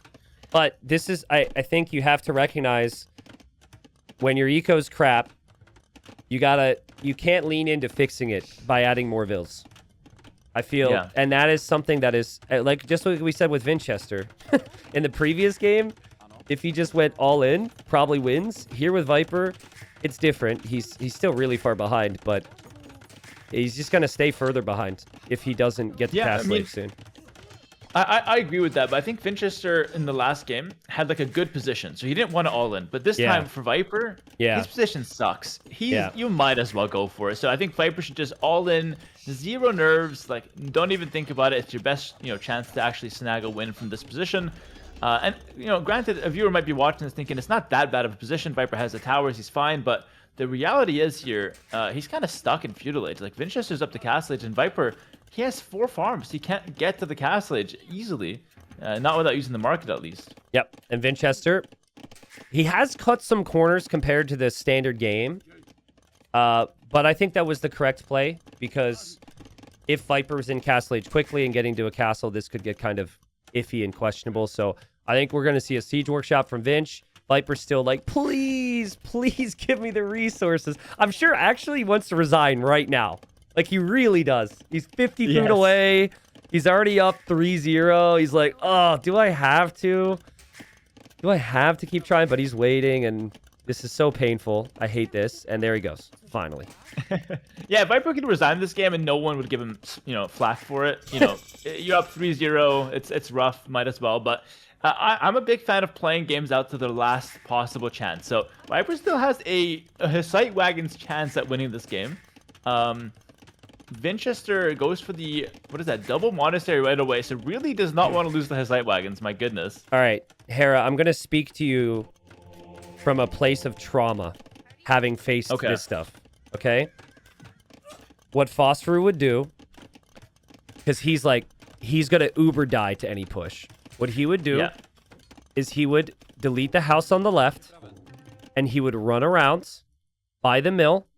He'd walk around, he'd circle, and he would castle drop Vinch's TC. Yes. And it's... I like it. It's actually... Otherwise, you're always playing at a disadvantage, right? Yeah. So, I was even thinking, do you make a Siege Tower and Siege Tower 2 different groups of Vils forward? There isn't even an argument that you send 20 Vils and castle the front of Vinchester's base. Like, just whatever. Yeah. Like, it doesn't actually have to make any sense, because if you actually land the castle forward, it makes the game messy enough to where you have a chance to win. And if you don't, you lose anyway. So I like that. I think any kind of forward castle here would actually make sense. I don't think Viper's that kind of guy, though. I think Viper usually plays it rather safe for the most part. Well, how safe? Because he doesn't know there's a Siege Workshop there, which was delayed by Vinchester because Vinchester's blacksmith was late.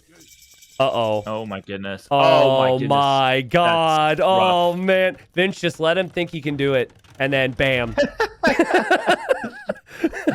Oh.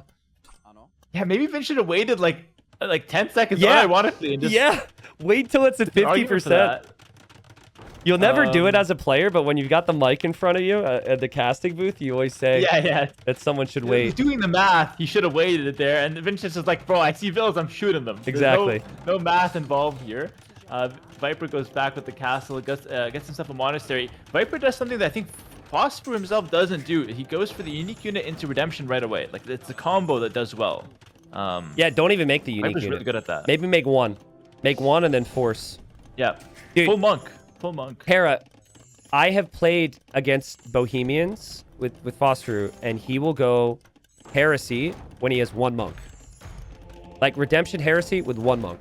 And just get those techs ahead of time, and just to start the early snowball on the monks. Ah, okay, just so nothing goes wrong. Okay, I see what you mean. I know you're shaking your head. I know you're shaking your head right now, but like, because right now what Vinch will do, is Vinch will have to go Atonement after Redemption, and then it's kind of just like a weird monk war. But there's no way. I mean, it's 1,000 resources. It takes so long. Vinchester's pressuring the TC. Vinchester has adapted very nicely. I'm actually surprised this is still a game. So well played to Viper at the same time. Honestly, losing this town center is a relief for Viper. At least the idle TC doesn't keep going up like it is right now. So just let it go down. We can breathe a little bit. He doesn't even need the town center realistically at the moment anyways. He can make one elsewhere. But I think his main focus is actually getting a death ball onto the field, or some kind of resemblance to a death ball at least. Yeah. But the castle protects the gold, which is key. The castle protects the wood. And now Redemption will be in. And now Vinchester needs to be careful. He doesn't see Sanctity. And so he attacks it, but now there's another monk. And can you play this game again when there's another monk? Oh, man, Viper's micro right now. So good at this, by the way. He's so good at this. He's like annoyingly good. And look at that. Vinchester gets baited. One Magna down. He's getting baited because Viper's so good at moving at the last second. This is amazing to watch. It's just going to be a monk war. Heresy's not the craziest thought right now. I don't know if Vinchester runs an Inca Scout. Inca Scout. I forgot about that. My goodness. I'm actually checking the tech tree. Heresy. Do they get Heresy? They do get Heresy. Okay, so Heresy for both sides. But it's 1,000 gold. Like, Vinchester was flexing with Town Patrol last game. So if anyone's got 1,000 gold, it's Vinchester. Got a gold watch probably as well, this guy. But, you know, it's still quite expensive. We're a long way from there. And Viper advances too far, or is it too far? Because he gets one conversion. He'll get two conversions. He's going to get three. No, he doesn't get three, but he still gets the kills. And now he can use those eagles out there, too. There's a chance for Viper here, even down 15 villagers. I'm not going to lie. Like, this is nerve-wracking for Vinchester, probably, because the score is not that far apart to where, like, Vinchester knows he's winning. And he has a good position. He's on 2 TC, but it's not like it's guaranteed to win, so I don't know. And also, random Hussite wagon starts to raid. Viper's starting to get a little bit of damage there. Yeah, look at Vinch. Oh, poor Vinch, dude. I feel so bad for Vinch. Panic towers. He's freaking out right now. And you normally, when the game's closer, you'll never build those towers, but he still thinks he's got a nice lead, so he could just justify it, just to keep himself safe. He wants to play it safe. Like, he's 3-0 down. He obviously has to win. He has a winning position, doesn't want to throw now. He's up 15 vills, so he can take his time with this one. Maybe Heresy's the right call, though. Like, he's got 750 gold. Maybe you just get there. Never mind. Use the market, goes away from that approach. Fair enough. Maybe guard tower is what he wants then instead. Losing the blacksmith is fairly painful, though, right? Because you might want fletching for your towers. So he loses that. Yeah, it's always annoying. He has to remake it now. It's 150. Did either player get devotion? I don't think that's come in yet. Okay. No. Yeah, not yet. Definitely an upgrade that they want to get. The more monks on the field, the better devotion is. Yeah. Yeah, Vinch is not going to know what we know, guys. All he knows is he's getting converted, but he does not know that he's ahead in villagers. It doesn't feel like it right now with how much military Viper's able to put in the field. Remember, double gold mining upgrades for the Bohemians.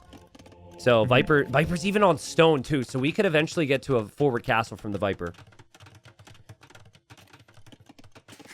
Yeah, I feel like, I don't know, the pressure's mounting for Viper. Vinchester's defense is not that convincing. Like, I don't really care that much about the guard towers from Viper here, or the watchtowers. He doesn't have the upgrade just yet, but you don't really care about them. Just go around, right? It's fine. Crazy to me that Viper just now gets Sanctity. His micro's that good, he's not worried about any of the eagles, not worried about the siege. Yeah, and there's Devotion. Oh, boy. Yeah, but like for a beginner player, you never go Redemption without Sanctity, by the way. Like, Yeah. Don't try what you're seeing here at home without Sanctity. You're going to get Sanctity. Viper, though, very skilled with the monks. Like I said, annoyingly good with them. Decides to delay that one a little bit. But Guard Tower coming in. No fletching, as you mentioned, though. Just now coming in for Vinchester. So I Should be think, enough, though. I think with fletching a Guard Tower, you hold. But Yeah. I'm not sure what happens if Viper ventures forward and tries to castle drop. Okay, Vinch is dropping his own castle.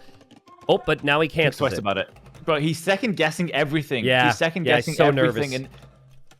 And the nerves are off the charts here. 100%. Well, it's also the strat too. It blows up the nerves 5 times more. It's just so crazy. There's so much potential, the Viper's army. And you're still just telling yourself, I've got the eco lead. I've got the eco lead. I can win. I've got the eco lead. But you got to win a fight eventually. And here comes Viper on the left side. I don't know about that. You need to be with your army, Viper. He doesn't know what we know, that Vinchester's has vision there and has a tower. He wants the stone. Like, look at Viper's POV is he just sees the stone, sees the gold, he wants that. Stone's almost all but gone. It's still, I guess, it's okay, but I don't know. Just move to the right side as well. Yeah, we've got 100 we've got the castle coming up. We had Robo mode again. Discord's trolling us. It's all good. We've got the army coming in from Viper. Another castle from Vinchester. He wanted to protect this side. You can convert the opponent's tower with Redemption Monks. So Viper could maybe go underneath the tower and steal that tower. So Vinchester will have to steal that. This game is absolutely insane. This is a clown fest. Viper's castle will complete.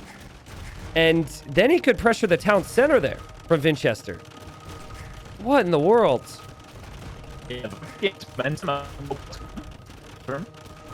Hera, just rejoin Discord for me. I don't know what's happening. No stress. It's funny. So it's all good. People are having fun. But Vinchester's not having fun right now, as his town center is about to be eaten. I think Viper's going to click Imperial Age and get to trebuchets here. He's idling his town centers. He isn't producing vills. He's waiting for the food for this right now. And now Vinchester goes for conversions. Hera, once you rejoin, feel free to speak up. We could just test it as we go. Testing, is robot gone? Yeah, it's unfortunately it's gone. That was pretty funny. Good. What did I miss here? I mean, Viper's getting some momentum, no? Am I seeing this correctly? Like... Yeah, he's going to go Imp, and he can kill everything with traps. Oh, my goodness. Oh, How man. has he been allowed to have this much pressure right now? Hera's taking notes right now for that final. He's like, ban Bohemians. I know that's probably not what you're thinking, but Vinchester's not been able to relax against this pressure, and Viper 40 villagers behind with another all-in masterpiece. He kills so many monks with that shot. He's doing it, Hera. He's actually doing it. This is ridiculous. Like, Vinchester was in... This is probably the worst fast castle we can ever have in terms of, like, how late Viper was, how bad his position was in early game, and still manages to get to somewhat of a strong push and actually land some advantage with it. Vinchester's struggling. He's panicking so much as well. Just villagers moving left and right. Doesn't know exactly what to do here. And it's just... Viper's got ridiculous value from his monks and his siege. Every siege weapon Viper's had, I feel like he's killed multiple units or destroyed buildings. Every monk seems to have some conversions. For Vinchester, a couple eagles here or there died. A couple monks here or there died. And Viper, with the real killer blow, to just go Imp. Like, Imp is... Without Imp, Vinchester could maybe make some trebs, push back the castle. But it does also bring us back to what we said, that Incas don't have an easy counter to the Hussite wagon. Because Eagles struggle there, and other than that, they go for ranged units, which also struggle. Well, like, Vinchester just got crossbow upgrade and eagle upgrade at the same time. Yeah. So he clearly doesn't know what he wants to do, but I think if he just goes Elite Eagle, I know the conversation in Castle is different, but Elite Eagle cleans everything that Viper has at the moment. Does he know? If he can get there, Does the score? I mean, everything is dying for Vinch, and he's getting all his stuff converted. Does he know he's ahead by 50 bills? I would guess not. Like, I don't think he knows it's that much, but he knows he's got an economy lead. But I think that the Imperial Age timing is disheartening for sure. Yeah. For sure. Yeah. Well, he's dropping Eagle another raids from the tower. Bohemians up top as well. Yep. Yeah, another tower in the Winchester front. crumbling. Tower on the front should complete, but Viper will steal some of those vills. Viper's going to make bombard cannons with some trebs, but the tower completes for now for Winchester there to protect the gold. Viper can't be losing any units though, right? Like if he loses bombard cannons or trebs, everything falls flat. He's actually really low on gold right now. He has like no gold in his base. Yeah, like, oh my, look at those Viper berries, by the way. Holy. Yeah, he's 14 on He berries. can get his hands on, my goodness. But yeah, he needs a lot of gold. Doesn't necessarily have it. Doesn't have a lot of it, at least. I think in hand cannoneers, though, already has chemistry. It came in castlage, courtesy of the Bohemians bonus. But I don't know. We're not really seeing that much from Winchester either. Both players are kind of struggling to get some good comp on the field, I feel. Yeah. Well, normally, if the player with eco could just stabilize once, they win. So this could be it. That right there, the bombard cannon was exposed. Winchester doesn't have block printing yet, though. So he needs to get that. So he has the 12 range on the monks. But we can think about it. He's getting pressured from multiple sides. Can he realize he doesn't have it? Yeah, he needs it. Like, block printing is basically bracer. Like, you're not fighting an imp without it. You need it. It's so important. Winchester's got a lot of resources in the bank, but what is he going to do to spend it? Like, he doesn't really have a clear plan in mind at the moment. Yeah. I mean, you can tell a player is struggling with the pressure when all their new production is always right beyond the immediate area they're getting pressured. Yeah, Like, the archer ranges and the monasteries being a little bit further back, so if you did lose ground, it's not immediately a follow-up threat. Would be good here, but it's all right behind this castle. It feels like if he loses this castle, the game is over in his mind. Yeah, he loses the monasteries with relics, also to make monks. He loses the ranges, as you mentioned, the barracks and everything else. I don't know, he's got crossbows. He's got like, what, 5? I need to see like 20 to get excited about the crossbowman play. Just more ranges. But why not eagles? I feel like eagles would be... I know there's hand cannoneer on the other side, but I think like Viper's got what, like 3, 5 hand cannoneer? Nothing crazy. Viper's micro is going to be perfect because he doesn't have an eco to look at right now. Yeah, So, exactly. let's see. That's true. Oh, and that's a really nice starting shot for Viper. Winchester's diving for the monks. That's not a bad decision when you have the economy. But there's a lot more units coming, and the trebuchets included. Careful here, Vinch. He needs to convert a bomber cannon. Can't quite get there, though. Not bad for Vinch, though, so far. Good micro, eh? Good micro for Vinch. Hussite wagons for Viper. If he were to click them a little bit further, he could end up taking something down. He lands another attack around there on the monk, but this is all Viper's push. Winchester's micro has been good enough. He's still holding the castle, but he just needs more army. Winchester, get some ranges up, dude. Get some ranges, please. You can do this, man. With 2. One's getting trebbed. He's got Thumbring and Arbalest coming in from both of them. So no production right now for Winchester right now, is what we're seeing. More ranges being dropped, though. It's slow. It's slow, and he needs it to be quicker. Yeah. Well, there's 2 more ranges. That feels like it could be enough. This is the only army Viper really has of value. And every hand cannon is so expensive for Viper. Viper's brought his Vills forward to repair the Treb. He knows he has to take this down. Arbalest is in. Winchester's monks are protected. They're chasing down the bombard cannons. Is this where Winchester finally holds against the all-in from Viper? Will he convert the Treb? He does! He converts the Treb! He converts the Treb! That was sick, pushing back the cannons as well. Finally, some momentum for Winchester. Late, 43 minutes late into this game, and we finally have some momentum. That Treb conversion is nice. Cannons go down. Viper runs completely out of steam here, I feel. Yeah, it should. The villagers are angry. They'll attack what used to be their Treb. But now Winchester can probably do all the things that we were questioning before.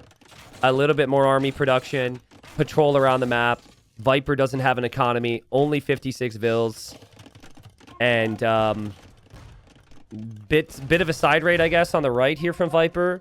But even still, I expect Winchester to be able to deal with that too. And there's the barracks. Yeah, Viper's position is horrible now. Like, Viper basically got completely fraud checked on the last fight. Because it's all fun in games when he's pushing you, but as soon as you start pushing back, Viper's got nothing right now. So yeah. It's not as pretty as it was when Viper was pushing. This is going to be really rough for him to defend.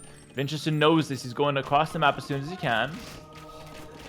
The Viper will rely on the same composition, essentially. The occasional hand cannon, the occasional monk. But he is not doing much counter damage anymore. Actually, take it back. He is seeing some damage. I mean, from Viper's perspective, he turned this into a game that we didn't think was going to be a game. And so maybe he didn't think it was going to be a game. And if he's still killing Vils, he'll still keep going. I mean, he's getting counters in. Yeah. He also came back in the previous game with lots of random counterattacks.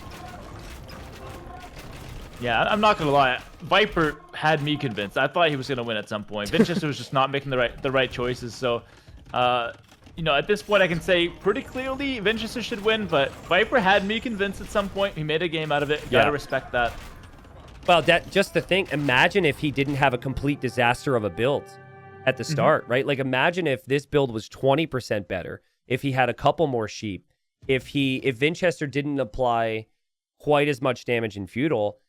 Yeah, Viper might actually win this game, but thankfully for Winchester, he makes it happen. Economy does win games, guys. Believe it or not. Economy does win games. Crazy game. Winchester holds on. I do feel, because we talked about momentum, that this won't add the amount of momentum a normal win would have for Winchester. Yeah. This might have just elevated the nerves, but if he could follow this up with another victory, and it'll feel like a real or a normal game victory, then he's just 2 games away from completing the reverse sweep. So maybe it's possible. Winchester locking in here with the Chinese, and Viper's trying to lame him right off the bat. Not going to make this easy for him.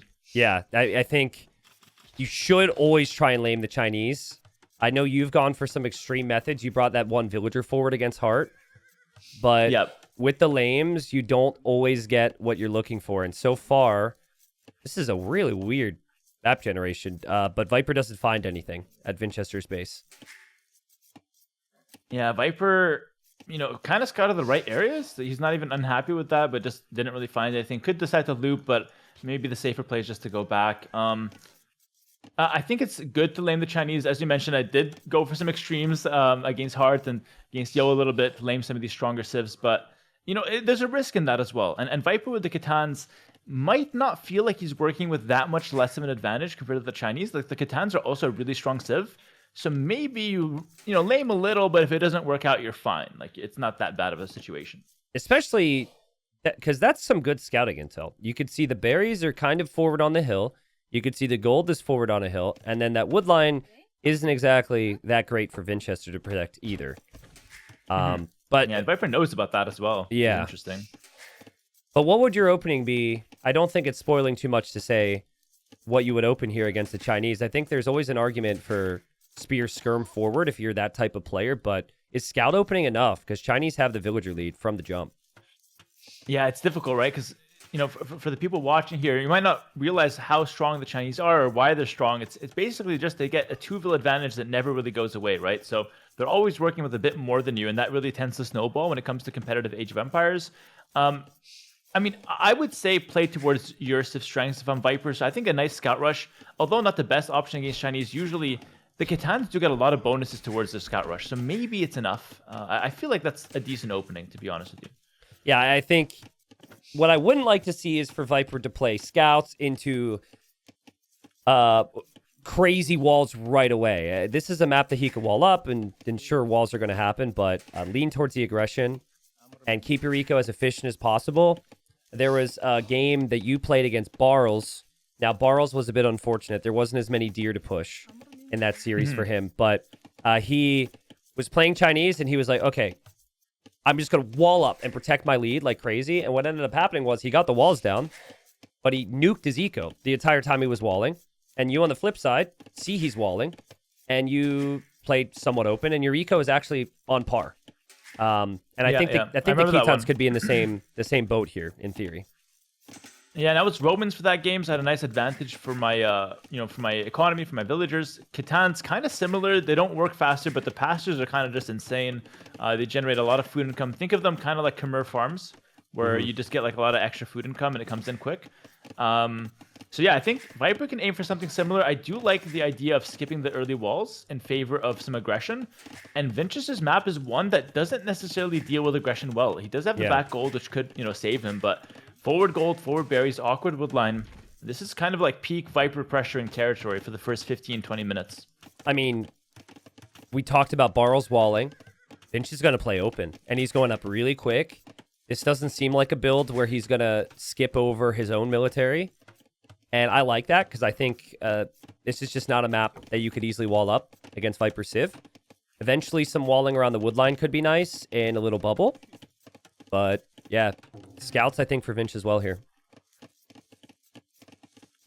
Yeah, Winchester here. Scout opening feels nice. I think you have to be honest, because the map is way too open. Otherwise, like the general rule is that if you have an open map, you can't get away with anything but scout opening, unless you're, I guess, forwarding or something like that. Oh, no way that just happened. Wow. His scout was just pathing around, and it somehow nestled into the wood line, and Viper trapped it, and that is a scout down. Man. Yeah. That's called walking into the wrong neighborhood. Took it down, down a turn into a dark alley, and it just never ends well for you. And unfortunately, he's down the scout now. Does have a couple spears, though. Still wants to pressure Winchester. I think it's a good approach to send the spears forward and try to lock in some early pressure before the Katanas start getting their pastures going. It's not a bad approach. Yeah, I don't want to use... I hate using the word should because everyone's human and there's mistakes, but that starting scout is so important, and I feel like that really shouldn't be something that happens there. That's how Vinch will probably feel as well. The reality it did, and also the reality is that Viper trapped it too. So he saw it, and he dropped the palisades to stop it from escaping. That's extremely unfortunate for Winchester, though. Yeah, unlucky from Vinch, but also, you got to give credit to Viper there. There's a villager from Viper that's outside the walls. Winchester kind of passed through that. Didn't see it, though. And the Spearman is being matched with a defensive Spearman for Viper who only has to defend his berries because his wood is so nicely protected up top there. Yeah, and Viper will know he has a scout lead. Viper will feel like that as long as he matches the army from Winchester and gets the pastures down, that this Civ can actually compete with the Chinese. There's not this pressure now that your Civ can't deal with the Chinese eco. But also at the same time, I guess Vinch is thinking, hey, I'm being aggressive. My eco's untouched, and I'm pretty happy with my Civ as well. Yeah, exactly. He's down the scout, so his pressure is not as strong, but his economy is untouched, as you mentioned, so he's not too unhappy about, that situation. He's already switching to that range, by the way, so wants to maybe bait a lot of spears out for Viper. Viper's already got 4 spearmen, and then he just switches to the range. That could be a really smart idea from Winchester. Vinch is crazy badly housed. Sorry, Hera. He's crazy, no crazy badly housed. He's just placed the house. This is 2 vills down, just not instantly placing that house. So we get our Chinese advantage just gone? Yeah, I mean... That's rough. I feel like the fact he didn't notice right away, I feel like the fact that it wasn't 6 villagers building it, could mean that is a never-ending cycle as Viper's at his base. Because he's got a lot of work to do right now. On the wood line and on the gold. He still has to add 2 more houses, right? Like, he's still only 35 out of 40. He could easily get housed again here, which could, like you said, start the cycle of doom. We just always housed at every 5 pop. I don't know. Viper's kind of playing it safe, though. Doesn't want to really engage too much. Wants to keep his scouts healthy. Could think Cycle of forging, of doom. by the way. Cycle of doom. Yeah, housed. There you go. And Yep. now he drops it, rushes down another house. Like, you need to get ahead of this, or else it's just going to slow you down at every 5 pop. But that's but I'd love to see the forging for Viper here, honestly. That is the classic, I'm a little bit tired experience in AoE, right? Everyone knows you need the houses. He fixed it the first time, but then it takes you that happening 2 or 3 times to drop a bunch more houses. He is using houses on part of his wood line, which is good. And he's expecting Viper to come forward. But yeah, I was wondering if Viper would go for forging. I think you're right. Viper got some walls down along the front, and he has the blacksmith now, and there's the upgrade. Yeah, I think you should go for it. Like, forging normally is a good upgrade when you have a lot of scouts, but with Katans, it actually counts as +2 attack instead of just the usual +1. So when you have 7 attack scouts running around the base, it's super dangerous for the opponent. And Winchester goes Bloodlines, a tech that Katans don't have access to, but Viper's in the right spot at the right time here. Forging's 15 seconds away. Oh, God. Yeah, Vinch is not going to be housed anytime soon. Could be really bad. It could have been worse. Viper scouts are all on different targets, but that's still 1, 2. It'll be 3 villagers. And now Vinch is under pressure to do counter damage. But Viper should see that, should know about that. He has a decision to make on how he defends from it, though. That's rough. He lost 3 vills instantly. Instantly lost 3 vills. Bloodlines is in for Winchester. He's got a nice counterattack, but Viper's damage came in right away. Winchester's yet to find any himself, so there's a big question mark on whether Winchester could do enough. So many pastures already set up for Viper as well. I don't know. It's looking good for Viper here. Yeah, There's a hole. No. There's a hole. There's a hole. Yeah. Oh, that's GG. Yeah, he just can't notice the details here, man. He just can't notice the details. Wow. The details that he was able to focus on against Leary and use to his maximum, but this is the worst possible scout civ to have a hole in your wood line, and he's not going to have a single villager left. 12 villager kills for Viper. That's disgusting. I've never seen a wood line go down that fast. That's disgusting. And Winchester's desperate. He's going to try on a little longer here. Maybe he does have an attack going here. These are bloodline scouts, not bad on the other side. Yeah, but kill 12 bills though. Viper says, "Go ahead, take 5," and I'm happy with this. Literally, Viper's working with so much advantage right now. He can afford some losses. I mean, it's still not a very well microed fight from Viper. He didn't micro down the spears first. Is this a reason? Wait, you can't, Viper. You can't just do that. I think we got an even game here because we still got Chinese on the other side. Oh God, no! Look at. We had more vills. Viper thought he was killing even more. What is happening? Scouts got cleared up. It's 25 to 29 after the dust settles in terms of vills, but Winchester still has some army. Yo, this game is not over. No, it's not. GG back. No, it's not. The chat better take the GG back. I saw like 1,000 GGs, by the way. Everyone take that back. We're still playing.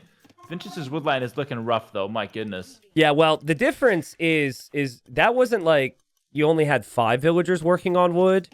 You went from whatever you were at to 0, and it's been 0 for a while. These villagers were just clicked over. So farms, especially farms that didn't have horse collar, they're going to start expiring. Spearmen and archers are going to feel really painful to create. Viper's pastures are still churning out food. Viper still had some villagers on wood, so I think Viper should be in a really good position still. Yeah, that's a good point. Like, Winchester lost the resource he needs, whereas Viper still has a lot of food to work with, so he can, essentially just continue spamming out scouts if he wanted to. Whereas Winchester's kind of, bottlenecked with that wood right now. So we'll see Winchester if he can pull up some momentum. But so far, it's all Viper in terms of like army on the field. So or potential army on the field. 2,500 food remaining on these pastures for Viper. There's 1,000 food remaining on the farms for Vinch. So we don't know how the fights are going to go, but in terms of the economies, that's a lot of wood. Viper gets to keep all his wood and spend it on other things. He never needs to spend it again on new pastures. And with all this extra attack here, while there are some spears, Viper goes through. He doesn't hit the spears first, but he has the damage output, and he feels like he's just going to win the game anyways, and he sends it again. Viper doesn't... I guess that's not awful for Vinch. Like, the fights are not that convincing, but I guess, Viper is kind of buying some time. Yeah. Not getting snowballed. Vinch, like, if the game was closer, here's my issue with that fight. If the game was closer, Viper would not take that fight. Yeah, exactly. Viper can ignore this. He doesn't have to take this fight. So, feels like he thinks he's further ahead than he actually is. He is up 4 vills, though. It's not too bad. Yeah, I think even the other fight, Viper might try and quick wall or place a tower on that other fight if he didn't just kill 14 vills. Exactly. Exactly. I agree. I was thinking that when I saw it, to be honest. Yeah, he kind of has the luxury, and I don't think he's wrong either, because I'm still concerned about Winchester's economy. It's still wide open. Viper has more walls. Viper is going to pre-wall on the gold in the back just in case. The scouts could just hover around Winchester's base, and as we've seen, they can kill very quickly, and Castle Age is just not an option for Winchester like it is for Viper. Yeah, Wheelbarrow's coming in for Viper, excuse me. And his economy is looking really good, actually. Credit to him for kind of fixing the economy after such a bad raid on his woodline. Winchester tried to do the same thing, but to less success, I would argue. And Winchester has a lot of idle vills. He just doesn't have the wood to farm. Like, they want to farm, but they just can't. Yep, they're standing around. Shame, really. Standing around. And they're so easy for another overchop here. But I like Vinch's comp. He recognizes the scouts is going to be the only army for Viper, so he's mixing in a bunch of spears. He does have enough spears at home, and then he does have enough spears in the army. but can he immediately damage Viper? I think the key right now is, because Viper's still being greedy. He's still going to stay on stables. Does Viper sense that he's going to get hit on that gold? Because if he does, he could tower and then maybe wall off some other areas. But if this actually gets there, he might sustain more losses, and then Vinchester has a bunch of spears, and then Vinch starts to stabilize with the new lumber camp, and things could maybe turn around. And then if I lost this game after killing 14 villagers, I'd be annoyed losing this. Yeah, and it could affect the mentality. So, so far though, like Viper's not in that much of a bad position, and to this pressure, he can probably clean it up. He's got a lot of scouts. These are again 7 attack scouts. Try to go for a nice quick wall there to separate the armies. Doesn't quite find it though. I would tower the gold here. Play it super safe and just tower the gold. Yeah. And then back up. Isn't it funny how Viper's moving his units, though? Vinch is like, the way Viper's moving, Viper's going to win the fight. I'm not even sure he would, but here he goes. He goes for the attack grounds, or stand ground patrol here, which is worth a conversation. And, I mean, he misses some of the spears again, but he clears it. That's fine. No problem. Yeah, he clears it. Yeah, that stand ground patrol is a little gimmicky. I hope we get a fix for that. But agreed. Without going too deep into the conversation, it's just annoying that units can stack on 2 tiles and you have like 20 units fighting like that. But fair enough. Everyone's within a couple of decades we'll fix it. Oh, but the GG's called. GG's called. And yeah, It's with it or without it, Viper wins this game. The raid earlier was really strong, and Viper was just very creative today. And from my perspective, he played with a lot more military than he did against Sebastian. And so it will be the Viper in the finals against you, Hera. You got to do your research during the cast. It should be a really fun one. Yeah, it feels good to cast. Obviously, really big fan of Age of Empires, not just as a player, but also a viewer. So had a great time today. Got to see what Viper was made of. And honestly, showed a really, really nice form today. So I think for the viewers watching at home, I think it's going to be a great final tomorrow. I'm excited. Yeah, we'll see what I can bring to the table. But I want to say, not a bad showing from Vinchester either, to be honest with you. I think Viper threw him off in a lot of games, but if you think back to some of the earlier games in the series, I think Vinchester had a good chance to win at multiple areas. Yeah. He was just like 1 or 2 decisions behind, I felt like. Yeah, tiny things, tiny decisions, and maybe a lack of confidence against Viper because of their history. I think with Vinchester, he showed a lot of confidence against Leary. Weirdly enough, very few people have good results against Leary. I think Vinchester had some good memories in the past. But against Viper, that's never really been the case. So Viper brought a lot of these games back. Vinchester being top 4 is something he should be very happy with, especially considering the road he took was taking down Leary the round before. So agree with you, man. Yeah. But yeah, best of luck in the final tomorrow. Obviously, we'll be casting you there, and I'm sure it'll be a good one, man. Thanks for joining up. Yeah, thanks a lot. Shout out to the chat for hanging out with us today. Thank you, T90, for the opportunity, and I'll see you guys. When I see you guys. But have a good one. Take it easy, everyone. See ya.